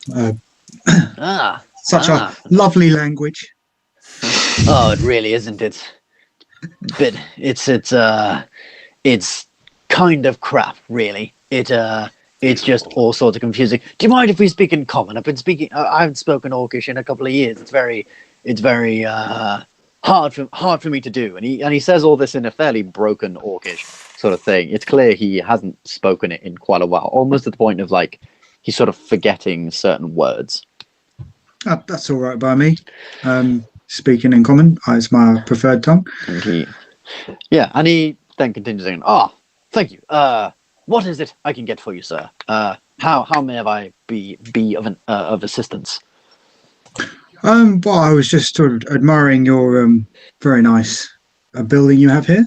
Thank you. Yes, cost me a lifetime of servitude, let me tell you. But yes, I'm pretty proud of this little forge I've created in the middle of the busy capital, I guess. Yes. Well, I mean, I was wondering how it was all created, because I mean, it's so unusual. But well, let me tell you, it's not a very interesting story. I'm just I'm friends with a few dwarves, and they put it together for me. It's pretty impressive, actually. In reality, they put it together after I lost my leg. And you look down, and it's only now you sort of realise that beneath his apron, Guys, he sort of pulls it aside. Ben seems to have developed a thing for characters without legs. That's two in 2 episodes. Totally didn't forget about that guy not having a leg. You look down on his leg, and it's this. Unlike Councilman Hamish, who had this very, very fancy sort of warforged leg made from dwarven steel and gems and runes and stuff, his is just like a wooden peg, like really nothing fancy, like a wooden peg with some like iron bolts sort of on the side to make it a bit more sturdy. It's really nothing fantastic. He's like, yep, after I lost this beauty, got a bit of money for it. Got all the money that I'd saved up, and I said, fuck it, I wanna own my own forge. A couple of my dwarven buddies put out some plans. I approved, and here we are, I guess. Were you here to buy anything, or just for a chat? I was just coming to browse mainly, but wanted to have a chat. And I didn't catch your name. Sorry. What? My name's Mazzarious. What's yours? The name's Hammer. The name's Hammer. I'm just going to have a quick look to my friends. I know it's a bit stereotypical, you know, a blacksmith named Hammer. I think it's hilarious. But hey, my dad was an orc, my mother was a dwarf. It's sort of, I guess they probably could decide on a name and both agree they liked hammers. I don't bloody know. That we've overheard this. So I've got the box with the dagger in it and the snake. Can I just sort of walk over and said, I'll just open it and say, Hammer, can we have a quick chat about this? Whoa, what the blazes? What the? Don't worry, he's with me. I never like seeing what my work ever does. I mean, like, I know I make swords and stuff, and I know swords are meant to kill, but it's not like I want to see the bodies of the people they killed. That's a snake. Oh God. So this is your work. Why would you kill a snake? Yes. The dagger's mine. I made it not maybe a month or 2 ago. Some posh prick came in, friend, some wizard. 2 of them came in, wanted a dagger. Yeah, wizard, orangish robes, purple sort of cape. The guy was quite fancy. He had this sort of like gold jacket and all sorts of, not real gold. I mean, wow, imagine a gold jacket. That'd be pretty cool. I bet I could make one of those. That'd be interesting. Like a gold. Nah, gold's not very. I'm going off track here. Sorry. It would be very heavy, would it not? It probably would. This is what I'm trying to figure out here, Dwarf. You're probably more interested in this. What about like a gold mail jacket? I know gold isn't, the Gold's most... not very, maybe for ceremonies, but not for... Yes, that's gold what I was chain thinking. Gentlemen. Would like. Let's get back on track. What about gold thread in the cape? It would make it nice and heavy. No, the dwarf has gone off. Hammer. A gold weave. Yes. Hammer. Do you have the name of the person you sold this to in your ledgers? A couple of months ago now. Let me have a look. Hold on. A couple of days ago. And he sort of just like throws his tools I back think he said onto the forge. Okay. He sort of like throws his tools back onto the forge very willy-nilly. And he sort of doesn't get a lot of business. Wow. Yeah. And he sort of walks into his like shop, walks to the main checkout, pulls this big book out of the thing and flips through the books. It's a lot of like scribbles and just bits of random parchment paper just like shoved into this big, almost like folder like book, and eventually kind of lands on this bit. The guy never told me his name. He didn't want it delivered though. To Julia's Arcane Cafe. Oh yeah, I remember now. Yeah, that fucking fancy place up in the Falcon District. Jesus. Wow, I really fell out of place there. Took me an arm and a bloody leg to get in. No joke intended, obviously. yeah, you wanted it delivered up there. I generally don't do deliveries, but he paid me good money for it. The Falcon District. Yeah. What was the name of that cafe? Julia's Arcane Cafe. Arcane. To the Falcon District. Anyone? Thank Don't you. gonna buy anything? No. Thanks. Ah, Mazzy, Well. did you get some arrows? I already got arrows before we headed out, so I can't technically Okay. carry anymore. ah. Well, no, be sure to come sorry, back at some Hammer. point. Yeah. Do you sell We'll bring enchanted future custom here. things? Or just Monday? Unfortunately, no, I don't sell. I sell sturdy stuff. I don't necessarily sell enchanted stuff. You could, I guess, buy something from here and go to the college and get it enchanted. But Jesus, those guys will rip you off. Jesus, Oh, it's fine. who the hell's Jesus? Why am I saying his name? Gee, what the hell? Anyway, it's fine, lads. I know young adventurers like you in times like these. Not everyone has money to spend. I guess I hope you find out what you're looking for. Could I give him a couple of copper pieces just because I like him? Oh, thank you, Captain. Yes. Ahoy. This guy sounds like one of the better smiths in this capital, and then you've just thrown in some charity money. Oh, I've not bought Yeah, anything take it. from him. I think Take it's almost it, more yeah. disrespectful that he's thrown some copper pieces at him. You look like you Slightly. need this. He takes the he takes the pieces, sort of shuffles them into his back pocket. He's like, "Well, that's everything. I'll see you gentlemen later. I'm working on a big piece. Dwarf, we'll get to talking about that golden jacket. I'm interested to hear your opinion on it at some point soon. Yes. Oh, I might be leaving nice town talking to soon, someone. but if you can find me out, I'll give him the name of the inn, which I can't remember off the top of my head. The Westland Tavern. That's the one. I might be there for a couple more days. Ah, perfect.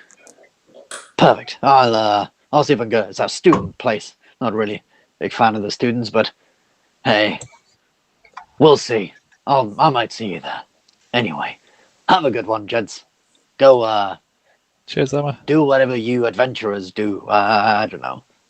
Never an adventurer myself. Always been a blacksmith. It's funny how people really get drawn into ways of life, isn't it? Like, I was always destined to be a blacksmith. Obviously, name's Hammer, Hammer. we're going to be Fairly- off. fairly- It's been a pleasure. Sorry. Mother always said I do that. Just start randomly trailing off when no one really wants me to. It's funny how people do that. It'll Just get some be trains of thought. the dwarf in you. We can talk for hours. Yeah, To get into trades. We'll be gone, Hammer, if that's okay. Sorry, I was doing it again. See you boys later. Bye bye bye bye bye. And he goes and sort of like waddles off back to the thing, counting up the little copper coins in his hand. And then eventually, as you leave the place, you can just hear the ding, ding, ding of him hammering away at stuff. Another one bites the dust. Intended. Boom, boom, boom.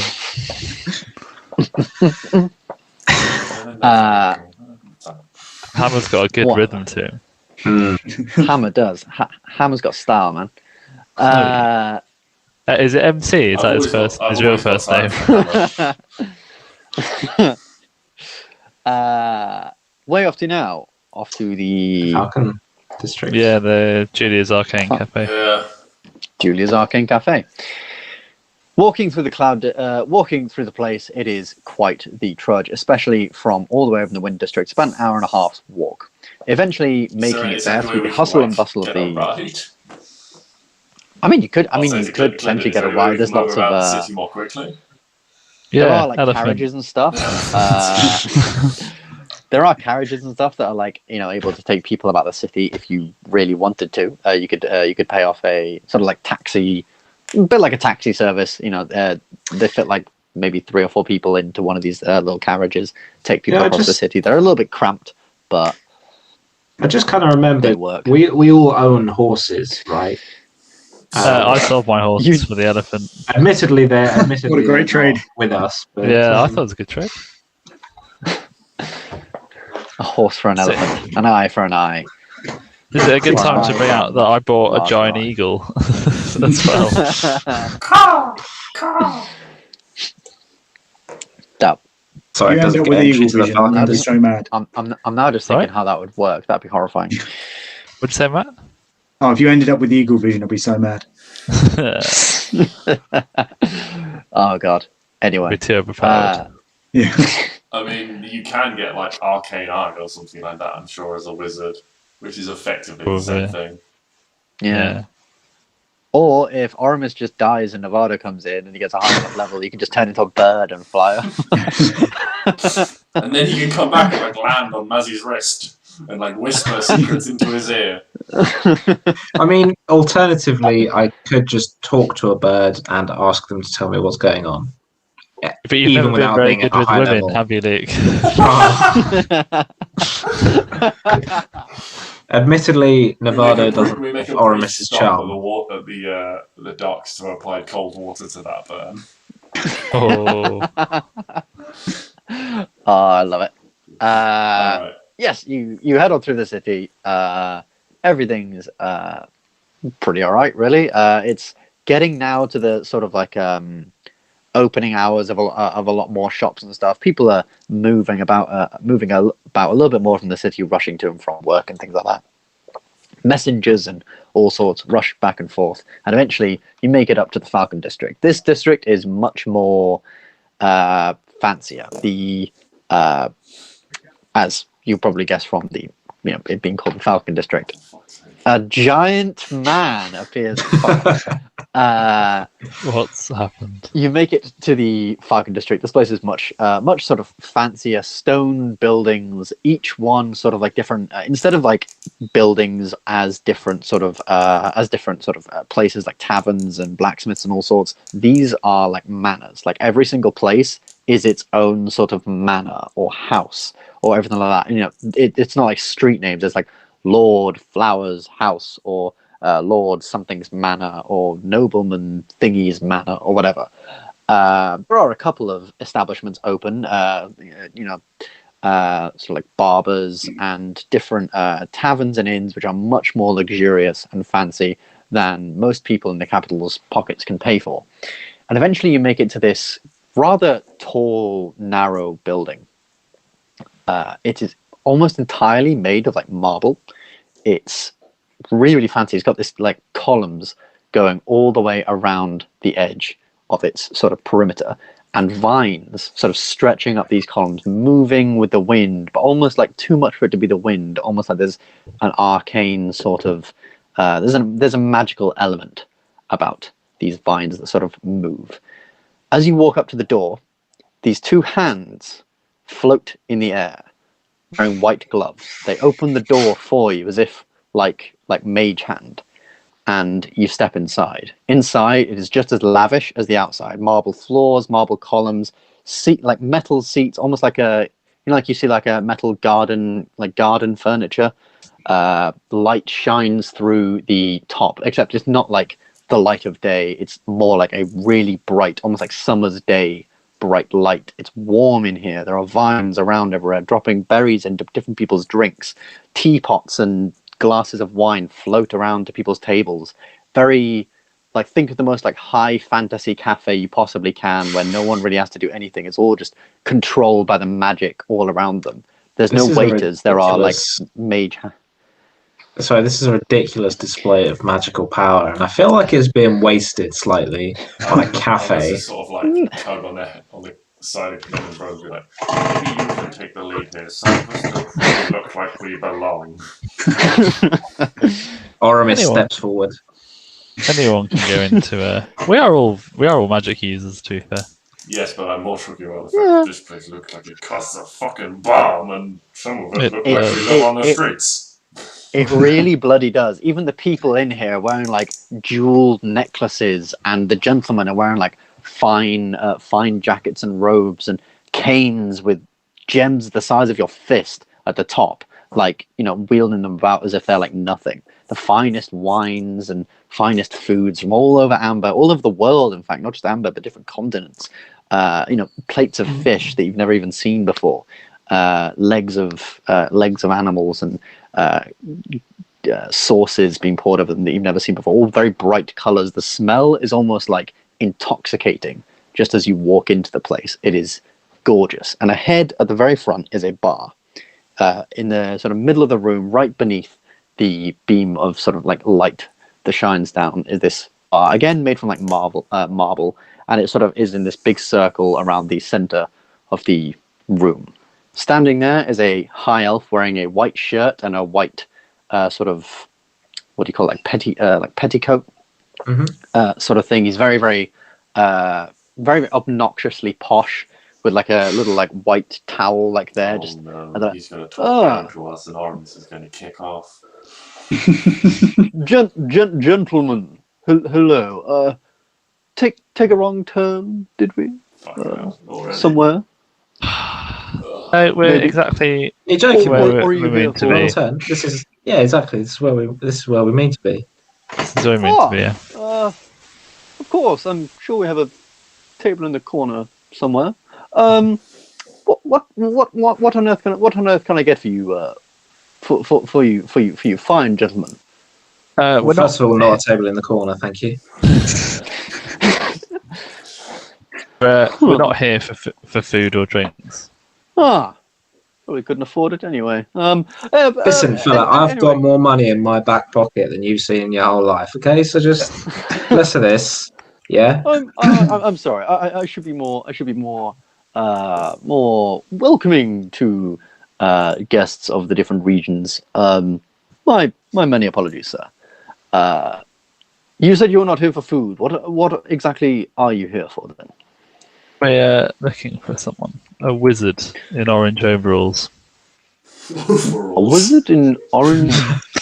A wizard in orange overalls. I think he means robes. Robes. A wizard in orange robes. Can't say I know many wizards. I guess I've really been working here that long. You see. I don't know. Maybe the manager would know. Oh, Juliana!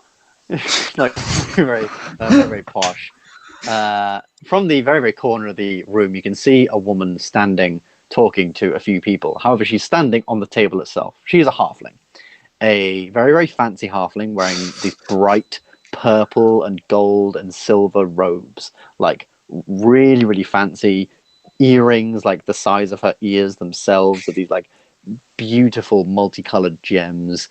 Her hair is sort of up in this almost like a like the kind of thing you would expect like the Queen of Naboo to be like wearing, kind of thing, like really, really fancy. And she's on this table and she's like, "Oh yes, coming!"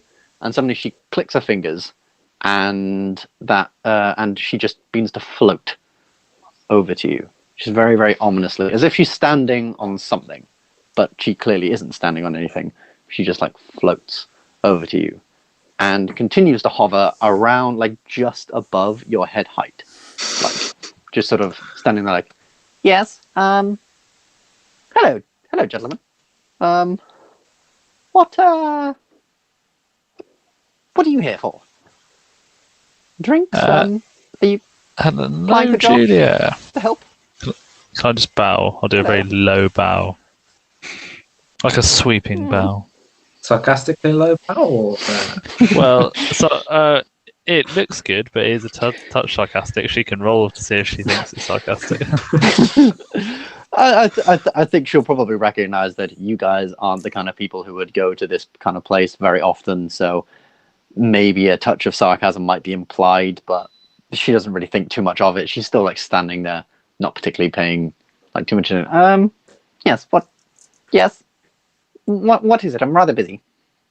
We're looking for someone. We've heard he's a client here on occasion. We don't have a name, just a description. A description? Yes, of course. A wizard in orange robes is all we have. Wizard in orange robes. Let me think.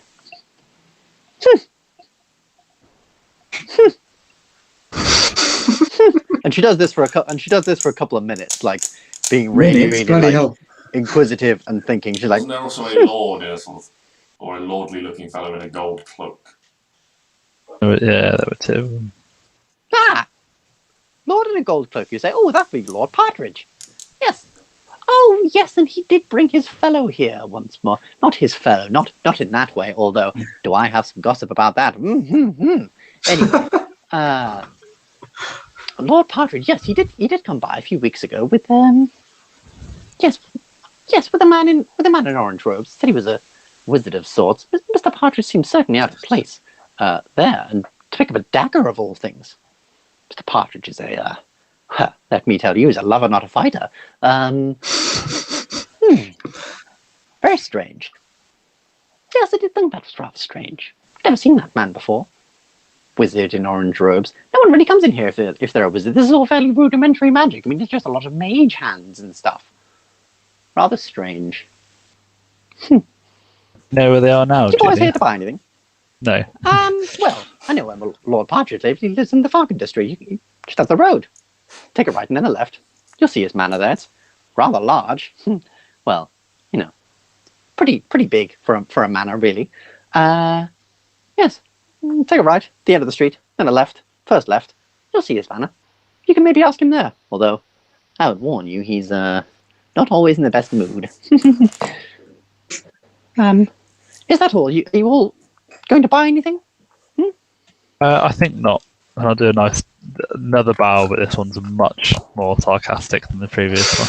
I just want to tip this one as well. Yeah, I'd like to give her a copper piece. Single Oh. copper. And I'd also like to give her some advice that she should probably deliver some training on manners to your boy here. Oh, yes. He's rather mouthy, isn't he? I didn't know they still made copper pieces. Oh, I imagine Oramis just like flicks it out of his thumb really intentionally. And she like catches it in midair with yet another like white hand that swoops in and just kind of catches it and delivers it to her, so that she doesn't ever have to move her hands out of like this sort of very posh sort of thing.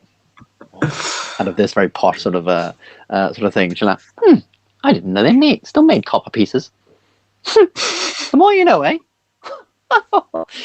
Anyway, I'm going to save this. The boys in the kitchen will love it. Anyway, if that is all, could you please leave? Sorry, it's just we have a lot of very up and coming clientele. You see, that's all right, Julia.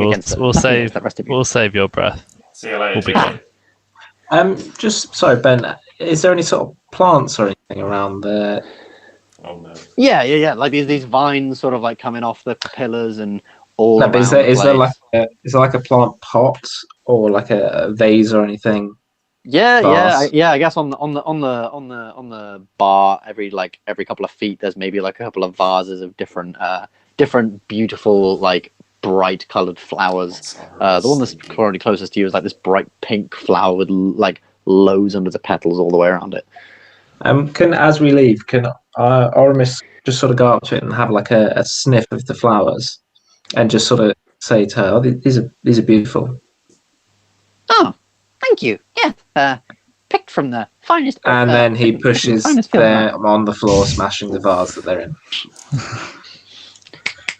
Can you make me a DC 13 dex save? Strength save. Oh. All around you suddenly, these hands come round, grab you, and lift you off your feet. That was 75 gold for the vase. Oh my Another god. 50 gold for the flowers. Pay up, please.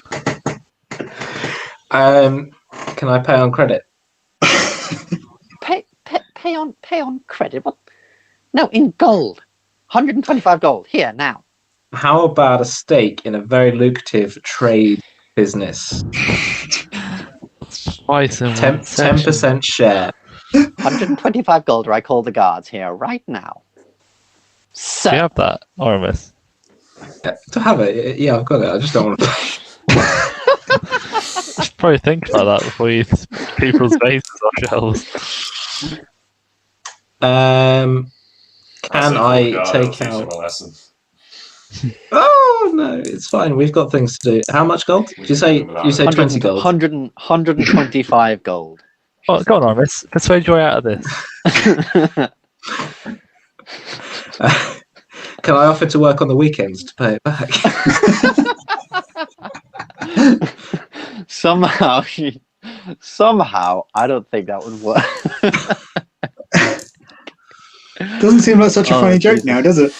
I've had a good laugh. Right, fine. I'll pay it. I'll pay it. Cool. Yeah, you pay her the 125 gold. She sort of feels it in her hand. Rather, she doesn't feel it in her hand. She feels it in yet another one of these sort of gloves that comes around, weighs it in her hand, like,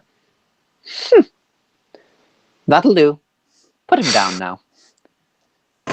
They raise him up a couple of feet and then drop him down, just to make sure that he has a bit of a, rough landing, not a nice landing. You probably still land on your feet though. Still land on your feet like, Would he And you know said he's my- a cat? And you Doesn't said always land on his my feet. people. And you said my workers need to learn some manners. I see you Yeah, boys we- in here we again, and I apologise will for call him. the guards immediately. Do we have a deal? Yes, we Gentlemen. will not come back. I would like to apologise for my We all apologise for him. acquaintance. Listen, Doc, you gotta stop calling me your acquaintance. Sounds like a lot of drama. I don't want to get Oh, into. Ginger, Anyway, we're gonna go. Please leave. Like you wouldn't believe. yes. If you're, did someone call me? Yes, coming. She sort of floats away very, very quickly, not really caring. I'm going to thump Oramis. Again, that's twice in one session. You just smashed 125 GP bars. I mean, Actually, at least no, I we didn't didn't. have to cover his costs. I smashed something like a 75 GP vase with a 50 GP flowers in it. That's some damn expensive flowers. Where are they getting them from? Well, I hope we've all learned a lesson here. Should we go to? Do we want to go and confront Lord Partridge? Let's just go say It hello. might be better if we tried a diplomatic approach. Yeah, but Let's like, try not to smash his vases. yeah. So are we going to try and sneak in, or are we just going to go actually speak to him? Let's see if we can. We can get a bit of the old intimidation out if we need to. Let's have a little word. Okay, Alright. we'll go to Lord Partridge then. Okie dokie. You Yeah, I head was down gonna suggest the trying to see if we streets. can speak to him diplomatically. If that doesn't go well, then Aggressive negotiations. yeah, maybe a little bit of sneaky, Stabby, pointy. when he's not aware of it. Sounds good. So you head out the street and down to Lord Partridge's house. The streets now become like the stone bricks are no longer sort of like really bumpy. They're like really, really flat. Constant. You might even be able to see some like workers like measuring them to make sure that they're like still level so that They make carriages the aren't grass as well to bumping make their. sure it's all grown the same height. Yeah, like you can see people like God clipping damn. hedges into really, really nice sort of shapes and stuff. Along the sides of the road are like these very, very ornately metal like lamps that hold these like torches, or like hold these like sconces down for it to be lit during the evening. They're obviously not on now, but they sort of line the road. It is a very, very, very, very fancy place, and you do get a couple of looks walking around. Clearly, not many warriors other than the guards walk around here. Even the guards here, their outfits and their armor is like polished to perfection. Like as you walk past them, you can like see yourselves reflected in them. Eventually, you make it to Lord Partridge's house. It is this house with a quite nice front garden yard, different coloured flowers, and a hedge sort of in this leaf shape. It's quite nice, like sort of leaf curvy shape. Not in the shape of a bird, no. You would think so, but I didn't know what partridge meant, so Partridge in No. a tree. I just came up with a random word. I'm going to be very honest. I didn't know partridge was a bird. Whatever. I've released that to the internet now. It's fine. There is a gate blocking you from going in, and a single guard sort of standing in front of the gate. The house itself is made of this stone brick with bright red sort of tiles along the ceiling and stuff.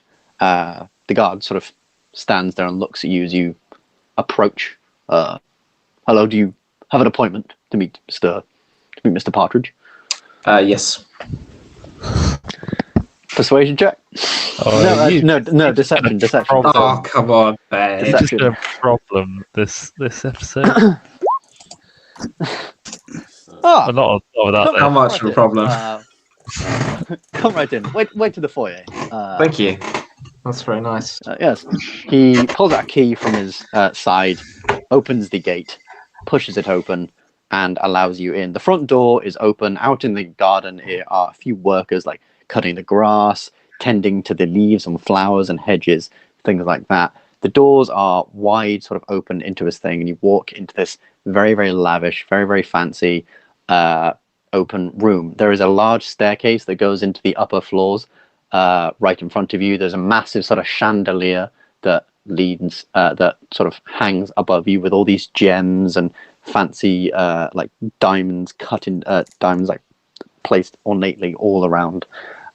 Two hallways go off to your left and right, and right next to you here there are a couple of seats which you are asked to wait upon by the guard. No one else is there for a couple of maybe a minute or two. If there's anything anyone else wanted to do. Start wondering how many of these gems you can have in. Probably not. I mean, you could obviously give it a try. It would be that might be the best. I don't think a minute's time is enough time for Doc to sit there, get bored, and wonder, I could do a lot with these gems. I wonder if I can steal any. How would I steal any? Oh shit. Here we go. This is more of Doc pretending to be the nice guy and then giving Oramis all this shit for stealing and breaking, but actually he's just as bad.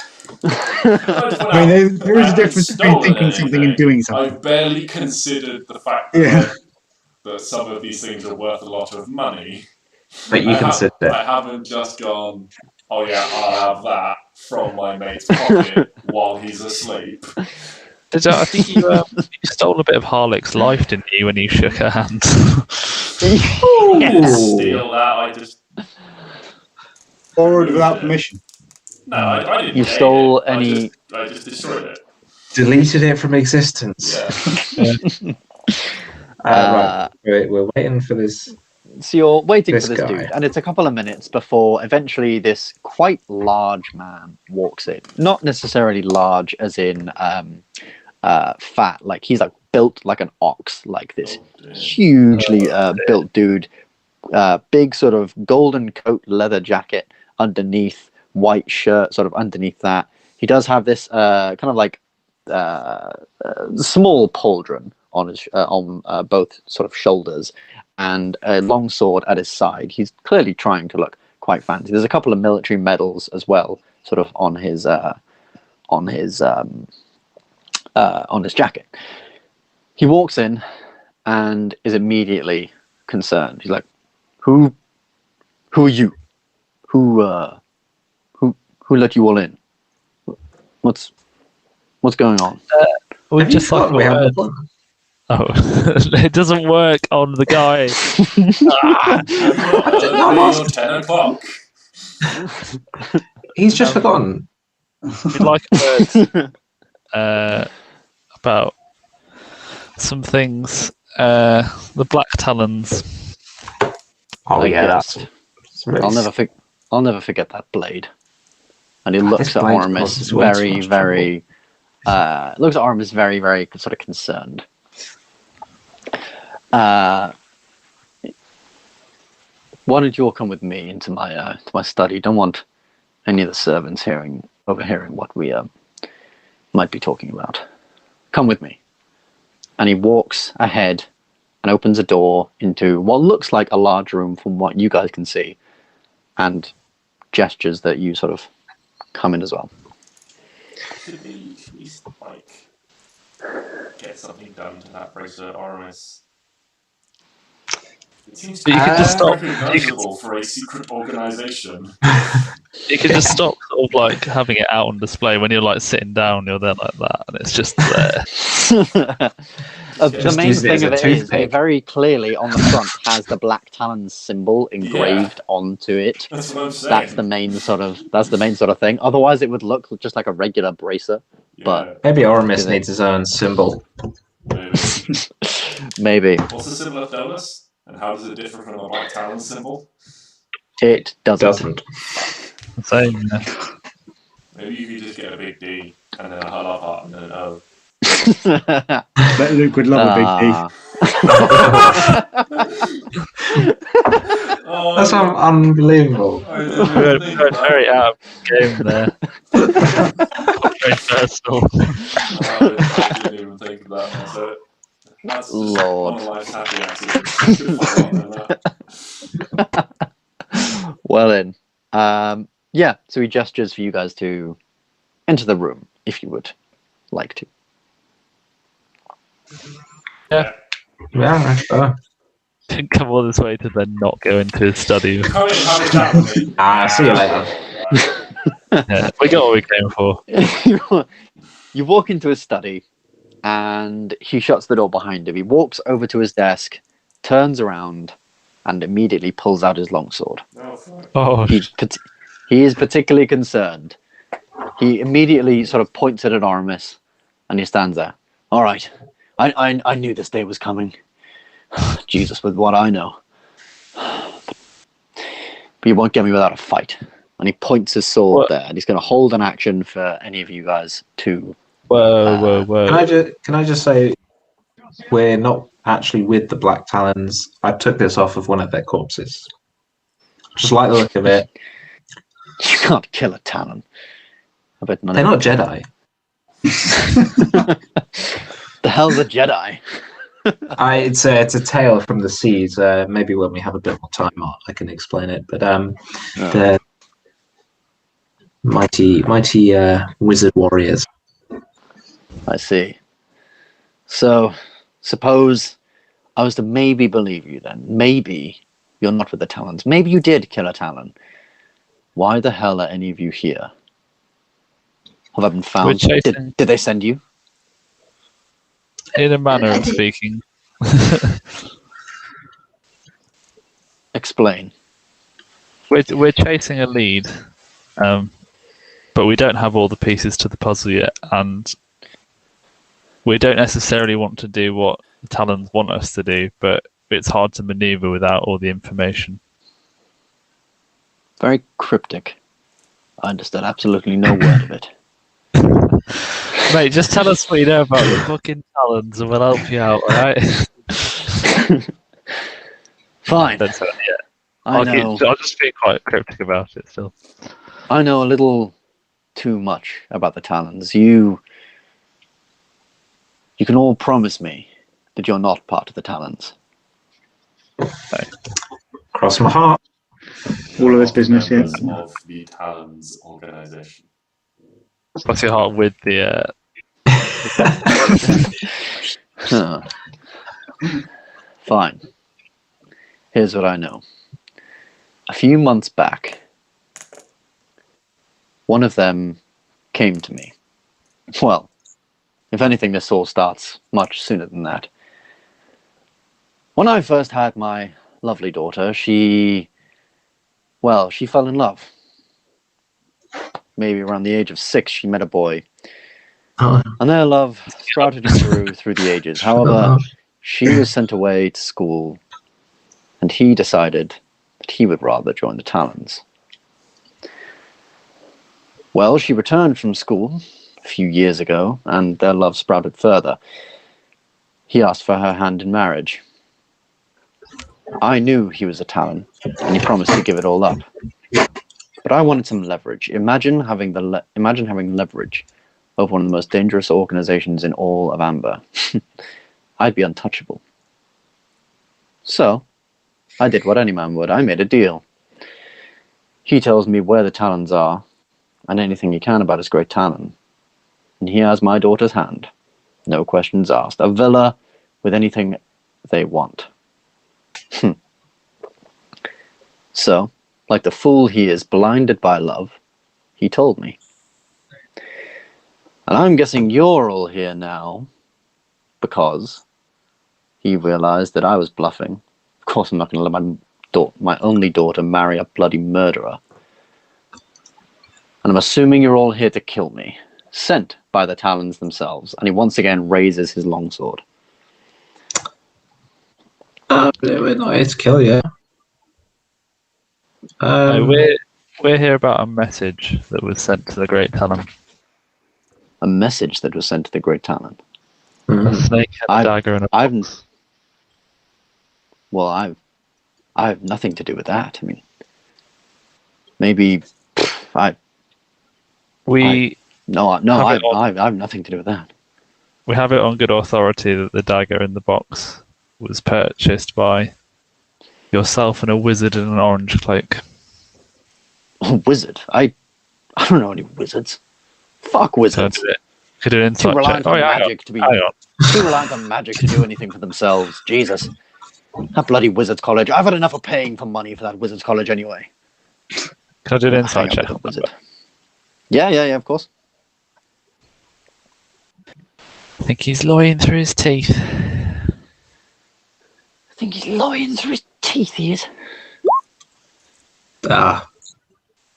He seems pretty truthful. He seems particularly passionate about his distrust towards wizards. And therefore, you can almost tell, he wouldn't necessarily be one to hang out with wizards per se. Would he necessarily know that this guy was a wizard? Maybe this guy isn't a wizard. Just in wizard's robes. All I know is you can tell the first Talon to fuck off, and if he wants me dead, he can come get me himself. As far as we're aware, the Great Talon doesn't want to kill anyone. He wants to find out how he dies. Who's after him. He probably won't kill her eventually, but that's them Talons. Well, always quick with the stabbing. Well, it's only ever in it for what they can gain, not really in it for anything else. That Great Talon of theirs seems to have some master plan, sending his minions out to murder for him. We were told it's like they goddamn Messiah. You purchased this dagger in the company of a fellow dressed in orange robes. If you did not send this message, it must have been him. Well, it certainly wasn't me. I mean, why would I buy a dagger? I was a soldier, for God's sakes. I've got a drawer full of daggers upstairs that were actually used in hardy battle. Besides, that one looks a little crude and no, not my kind of thing. Who was your friend? Maybe it was someone. I don't have a friend in orange. Do you not understand? I don't hang out with wizards. I don't have a friend in orange robes. I have not been to anywhere to buy any kind of dagger. Lord Partridge, we have it on 2 authorities that you have been seen with this man in orange robes. Well, it was not me. Roll That's insight. 24 on insight. The fact that he's getting very, very mad at you right now, he does seem quite. Do you think there's somebody out there that could easily be mistaken for you? Well, your wizard friend. You have like a twin brother, I don't know. I don't have any brothers. I mean, I bet your wizard friend can tell you. I mean, there's a million ways to look like someone, to be mistaken for someone. I mean, do you think there's people out there who would want to be mistaken for you?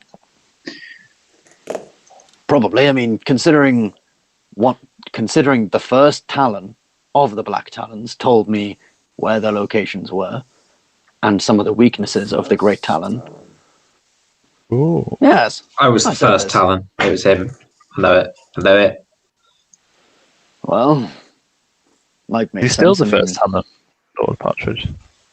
is he still the first talent? As far as I know, I mean, I'm not particularly friendly with the boy, especially after I sent my daughter away once again after promising her to him. I can imagine he's probably not very happy with me right now. Fuck him. That's his problem. Besides, if he ever comes for me, I have it on good authority that if I die by the hand of a talent, if I die by the hand of anything, a messenger is sent to the king with this information. They can't fucking touch me. But maybe you're right. Maybe it was them. Ben, what did I get for that insight? I don't know. He seemed like he's telling the truth.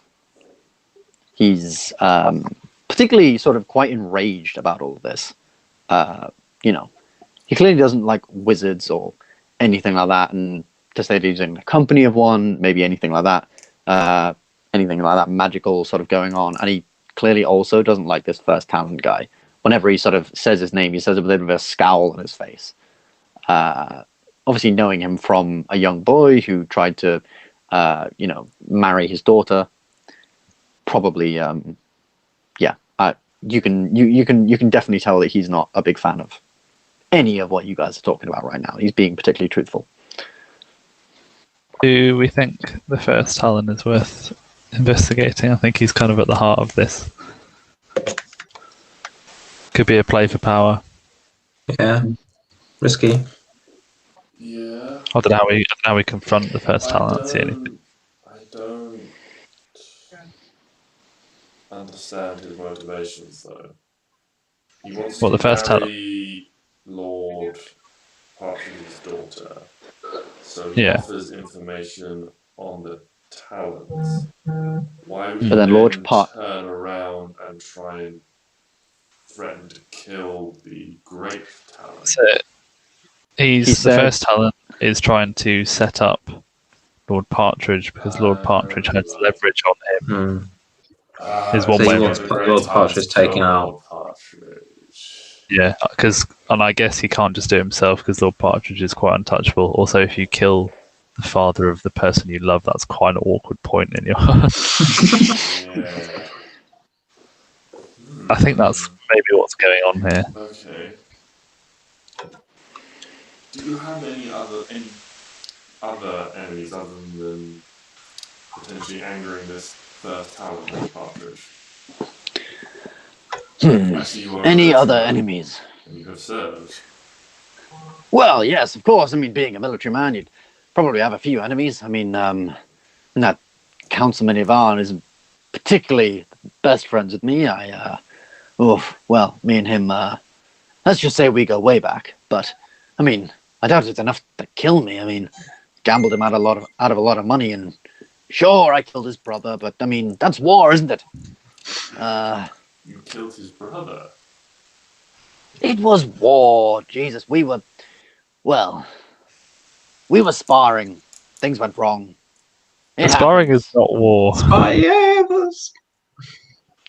It was an accident. I swear I am not an enemy of the council. I must put that. I should really learn to watch what I say.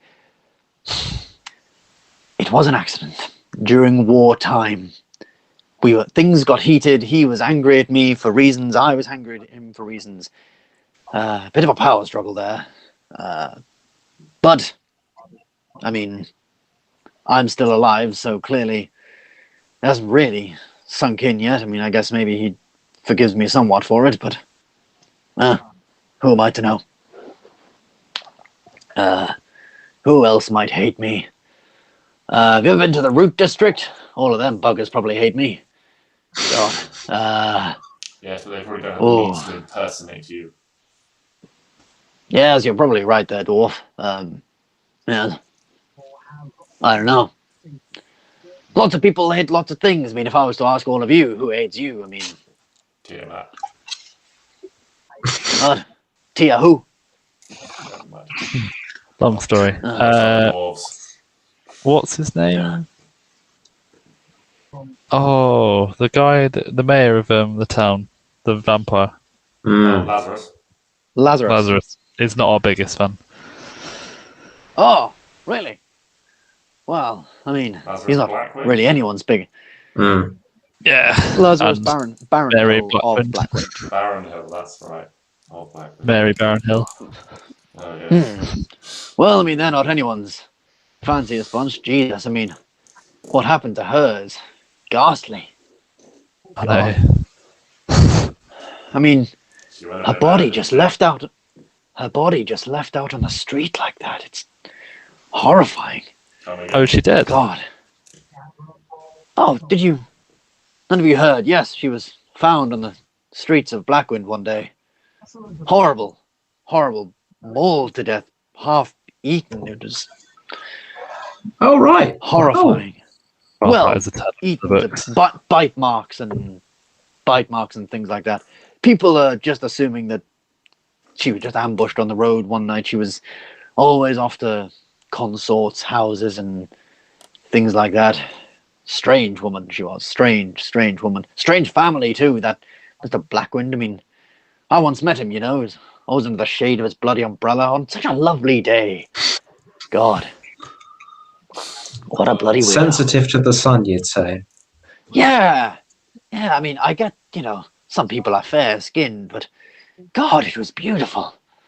I guess some people just prefer the cold and the dark and the damp. Ah. This is not at whatever. all how I thought the conversation would go, given where we were. Ah. It's nice underground. Is Go there- try it sometime. No, I shouldn't, because I know that's where the bloody talons are. Surrounded by stone, safe under a mountain. In this home. Lord Yes. Partridge. It's been so long. Yes. I think you could give us some time to look into this a bit further. We'll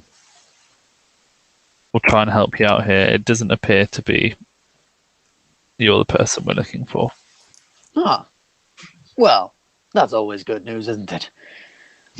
Well, if there is anything else I can help you with, gentlemen, you seem like a fine bunch.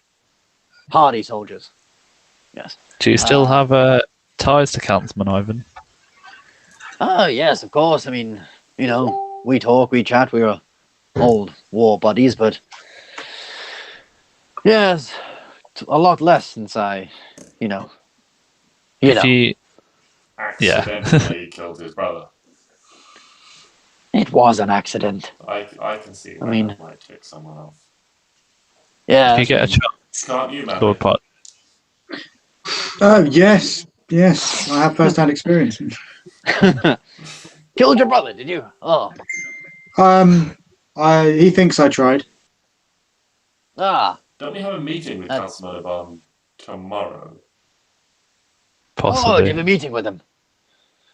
Ah. All I was Well. going to say, Lord Partridge, is you could put a good word in about the cause against the tower. The Oh, floating yes, tower. that bloody tower. Jesus, ruined my nice view, it has. I mean, how much money I paid for Exactly. this house and for it to be ruined by a ghastly thing like that. Wait, you Jesus. can see the tower from the capital? If you think on a that cliff. hold on. That thing must be fucking massive. On Well, a clear yeah, day, like I said, it was. I think you can see Wembley Arch from Mm. where we live Yeah, on a that's clear true. day. I never thought about it Oh, before. I'm quite comfortable Anyway. see this thing. On a clear That's Anyway. really intimidating. Anyway, gentlemen, it's been lovely speaking to you, but That's no it. offense for just filling up my house a little bit.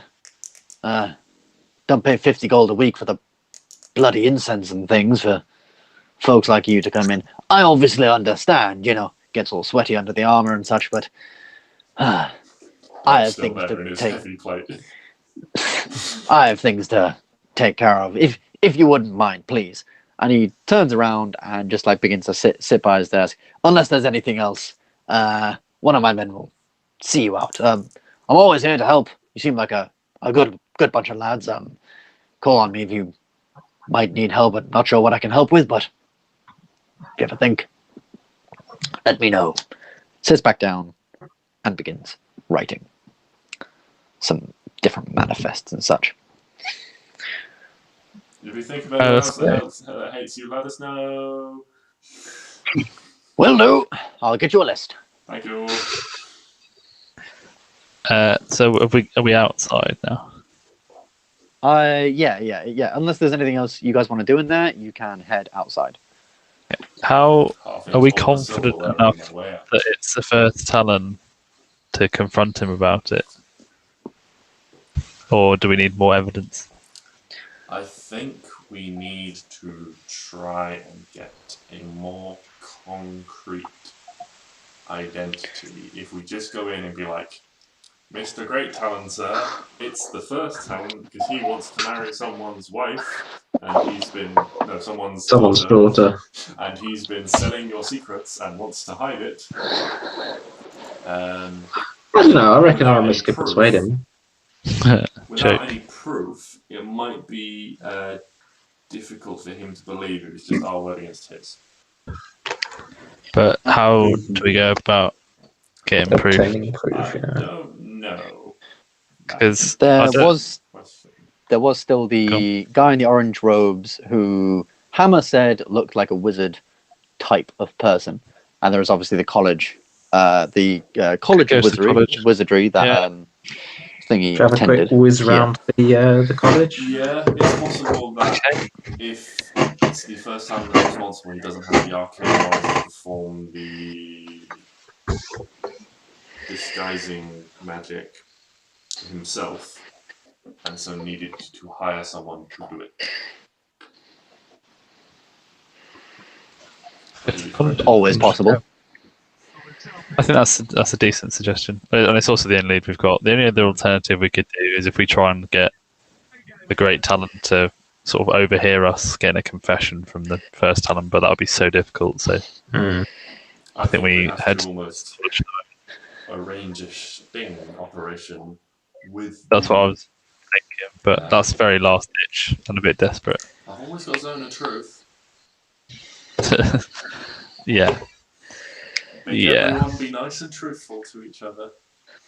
I don't think you'd get to a stage where you could cast it before you'd be dead, but that's... Have a nice word with the Great Talon, be like, we think it's him, I can potentially make him tell the truth. I'm not sure the Great Talon's up for negotiating. Let's head Wizards College. Yeah. Yes. Let us go search for wizards. Alrighty, so you head off then from the Falcon District back down the steps, down the hill, through the Cloud District, and end up here in the Cloud District, where the Wizards College would be. I still haven't added that to the map, but whatever. It's probably around midday now, maybe like 1 or 2 o'clock. Well, if you think like you'd wake up around like 8 or 9. About an hour's walk to thing. You're speaking to him for like 10 minutes, hour and a half, then to thing, speaking to him for a little while, maybe like another half an hour, then to the Cloud District, to the Wizards College. Sam, I don't know if you ever had any sort of idea of what the Wizards College in your head looked like. I haven't thought too much on it, but I can come up with a random description. But I did actually. Do you know? Not to put you on the spot. In Dublin. Yeah. A little bit like that. So like quite an old style building. It's got a lot of history, but it's still quite beautiful, even with modern architecture around it. Yeah, I'm just looking up a photo of it now, actually. Yeah.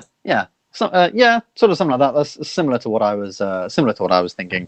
It's quite large building, a lot more like spires and stuff going sort of up and down, like a mix of that, and maybe in the middle there's this quite large tower, spires sort of looming off the sides of this quite large tower in the middle, but mainly around the front. Yeah, is this building with a lot of these sort of stone columns, this white-faced wall, lots of windows and stuff leading all the way around. As you walk in, some people might even recognize Gylndan, maybe just give him like a nod, like hello or something like that, just from all the years back. Clearly a somewhat of a prodigy from the college. So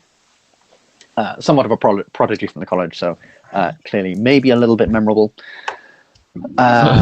there is a sort of front desk kind of place where you can ask people questions, or there's students and teachers alike around if you wanted to ask them, or you could just roll a straight investigation to try and find this wizard that you're looking for, but otherwise you can just ask people Do we want to around. or do we just want to have a so I was a professor first?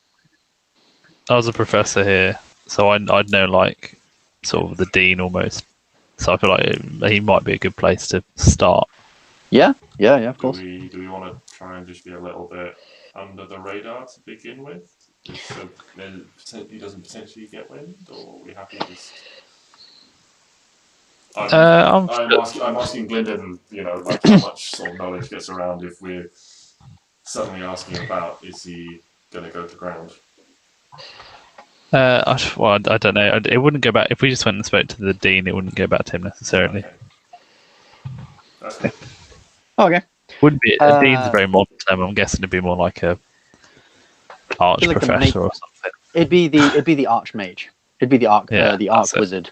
The arch wizard, the archmage of essentially magic in Ambyr. A very, very particularly powerful man, head of the College of Ambyr. He is also, some of you might know, on the King's Council as the sort of arcane speaker for things. With anything to do with the arcane, he'll sort of come in and give his opinion and things like that in the constant argument that is the King's Council. It takes you a little while to get there. Actually, no, it wouldn't, because Gylndan, you'd exactly know the way. Inside, I'm sort of thinking like very, very large open halls with doors into several different quite large classrooms, many different floors and stuff, and the archmage's office is up on one of the towers, so it does take a little while to get there, circling around this spiral staircase up the main tower. However, you do make it there. It's on one of the fairly upper floors. His door, just like a generic sort of oak wooden door set there. No one is waiting outside at the minute, and you can maybe hear some people talking within. What would you like to do? Knock. I might knock on the door. Go and knock. Yes. Down on the door, comparting, Mr. Archmage, I want a word. Yes. Sure. Come in. Hello. We'll talk about this later. And inside, the archmage is clearly speaking to a student. The student clearly been told off for something. She's looking a little bit embarrassed, a little bit like upset. He's clearly told them off for something. Using far magical things to see into the other bathrooms. Who knows? Whatever the case. I love the idea that this guy is one of the most powerful, respected people in society, but part of his job not only is educating the king and advising the king, it's also telling off naughty boys and girls at school. I'm imagining it like either like a Dumbledore situation, super powerful wizard, headmaster, or like a Gandalf situation, super powerful wizard has to deal with Merry and Pippin. bit more of a Dumbledore situation. I would like to think. Harry, did you put a fire? He asked. Anyway, so you enter, and the archmage is this guy with quite long blue robes, a very, very long grey beard. Your very, very stereotypical Merlin type thing. He does indeed have a sort of pointed he's got hat. A hat like yours. Well, does indeed have a bit of a pointed hat and a monocle. Thoroughly creased in my bag. And a sort of monocle over one eye, a bag around his shoulder, and on the desk, very, very thing in front of him is this wand. Quite a nice little wand, just made out of oak and stuff. It's got all these runes and stuff cast into it. It sort of twists in this extremely eloquent sort of pattern. He tells the student to go away, and the student looks very embarrassed and sort of trudges off. And as he looks up to see, Professor Alfor, good to see you again, sir. He walks up and shakes your hand very, very, very, very thoroughly. And who are these gentlemen you brought with you? God, how many years has it been? Jesus. It's been a long time, Archmage Rast. Ah, yes, that's my name. I totally. Okay, right. Just quickly out of character. Years old. Is this something that you knew beforehand, Sam? No, I just made that up on the spot. Okay, I was just wondering if you just thrown Ben under the bus, or if there's something that's like, Sam was like, yeah, in my backstory it's just Archbent Draft, blah blah blah blah, blah. Ben's just like, I've completely forgotten. No. Yes. Yeah. That is your Hello. name. Yes, that is my name. Hello. I realise I would rather we had longer to talk about and catch up, but I need a quick favour if that's okay. Anything for a former professor. This man wrote some excellent papers and did some excellent work in the field of illusion, mind you, and evocation. But we won't talk about his first time trying evocation, won't we? Still paying off the debt for that bloody window. How big was this window? It was a joke, young dwarf. Calm down. Yes, your favour, sir. Your favour. Stronger dwarven built windows, if that's the case. I haven't been here for a while, Rast, so I'm a bit out of touch with the students, but I think I'm looking for one. He's clad in orange robes. Clad in orange robes. Ah, and you get the new purple, wasn't professor. Orange with a purple shawl. Yes. Yes, Oh my I God, know the so fellow. many pages of notes. Fucking hell. Can we have some combat next Yes. time so there's less to write down, please? Yes, I know the fellow. That's Professor Terwin, one of the new professors of illusion for the younger mages, wizards, and witches alike. He is down on one of the third floors. You'll see his classroom. Why is it you want to see Professor Terwin? It's just some external business, Rast, but nothing that I'll handle on the college grounds, I promise you. Okay. Well, that's good. Don't want anything like that. Sounds rather sinister. Is everything all right? Yeah, I just think he might not be the kind of person you want teaching your young mages, but I would like to confirm that before you take that as fact. Mm.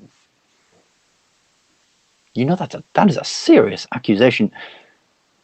I will let you carry this out, but I would like an update on how everything goes at some point. I understand you are a busy man. Of course, Archmage Rast. Yes. All right. Yes, you can find him down on the third floor. Down on the third floor. It'll have his name on a plaque on the door. Just go in. I don't believe he has many classes this morning. Right. Professor Terwin. That's bounce. Yeah, and he sort of gladly lets you guys out, shuts the door behind him, and continues on with whatever work. The college becomes rather busy all of a sudden. Like people are leaving class and stuff like that. A lot of them sort of leaving class for lunch or leaving class for the day. For a lot of the younger students, heading back to their sort of dormitories and chilling out for the afternoon. Happy memories for Gylndan back in the day when he was here. And you can head over, and you eventually, after a little while walking and looking around and eventually finding it, you would find I like to imagine as the whole time we're walking, Glyndon is sort of giving us a tour as well. That's where I blew my first thing up. That's where I lost my V card. That's where I got drunk for the first time. It's been great. It's great. Is this a boarding school? It is. I like to think of it as a bit of both. Does it bring back memories from your boarding days, man? It definitely does in my mind. For most of us, that didn't happen at terrifying. School. Yeah. Anyway, so you would arrive at his classroom. His door it's quite warm from, not the door itself, but there is a warmth emanating from within. It's strange. There is a small window on the front, and inside you can see like vast trees and just expanse of forest just inside the room.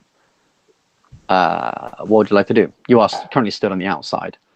There is an oak door window about that big. Yeah, just a gentle Pardon? knock, I think. Gentle knock. Yeah, gentle knock. Give it a gentle knock, and from inside you just hear a voice. Ah, yes, come in, come in, come in. And you walk inside. And as you walk inside, it's like you're transported to another world. The door suddenly disappears behind you and transforms into like a tree. You appear to be in some kind of rainforest. As you walk, you can feel your feet stepping through mud. You can feel like tree trunks in front of you. You're batting sort of like bugs and stuff away, as if you're in some kind of jungle or rainforest. After a little while hearing a man humming to him, after a little while walking, I say a little while, like a couple of seconds, like 30 seconds, just walking through this small path. Eventually, you find a man stood by a desk, humming to himself as he writes down a couple of notes, and is writing down some notes with one hand and creating, using his other hand, making sort of symbols and signs with his hand. He hasn't quite noticed you. I was like, what is it? I'm just gonna, not the box, the snake and the dagger. I'm just gonna get the dagger out and just place it on his desk and say, I think we'd like a word about this, Professor Terwin. The illusion stops. Suddenly, the rainforest becomes a regular classroom again. A sort of just fairly standard, fairly empty room. It's a classroom of illusion, so there's not really desks and stuff there. It's for little kids to learn how to do things like minor illusion and things like that. And he looks up and he's like, I'm sorry. Who are you? The Guardian's cut session there. Hey. As you say, the Guardians. Very quickly before we cut session, can everyone make a wisdom save as he casts hypnotic pattern on all of you? Oh, for God's sake. I'll pass that, Ben. How do you pass that? I'll use my divination roll. Oh yes, your divination roll. Yes, of course. What's the DC? DC 17. Oramis surprisingly passes. Oramis passed. Mazzy I failed. think I passed. Oh, I think I only just passed. You had an 18. Doc, Pretty sure you had an 18. wisdom Sam. save. You had a 15 Yeah. and a 3, I think. Yeah, so I pass. Oh, that's close. Yeah, 1 sec, sorry. Aramis passes. Lots and lots of Yeah, notes. that's cool. Oh, if I didn't save this, I'm going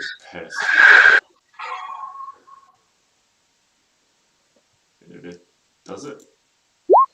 Oh, for fuck's sake. I've got a +7 in wisdom saves. This is this dream team, isn't it? To be fair. It's just Oramis and Gylndan. Doc and Mazzy, you are charmed.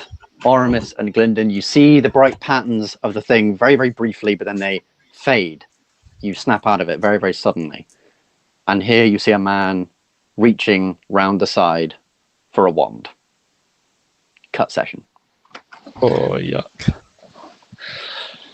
Oh my god. Hope everybody enjoyed. A bit more of a talkative session, less combat. Mainly because mainly because Sam casting hypnotic pattern on people at the very beginning, which actually worked out really, really well. We did so much shit. Ben, did you always plan to have... We went to here. We spoke to the blacksmith. Mazzy tried Orcish, it didn't work. Did you plan to have We were Terwin both cast? quite bad at it, so we just carried on. Oh, sorry. Go for it. Did you plan to have Terwin cast hypnotic pattern the whole time, or was it just because I dealt with your black talons that way? No. I planned for him to do it the entire time. Okay, fair enough. I've got a fucking +7. I need to remember that wisdom spell, saves. man. That shit can fuck people up. That is a That's handy an AoE spell. spell, isn't it, Sam? Yeah. 30 feet cube. 30 feet cube, and you can choose whoever to 120 not be feet affected range? by it. Yeah, Damn. it is. Is a good spell. Damn. Yeah. Good crowd. Well, it looks like we're going to get that combat at the beginning of next week.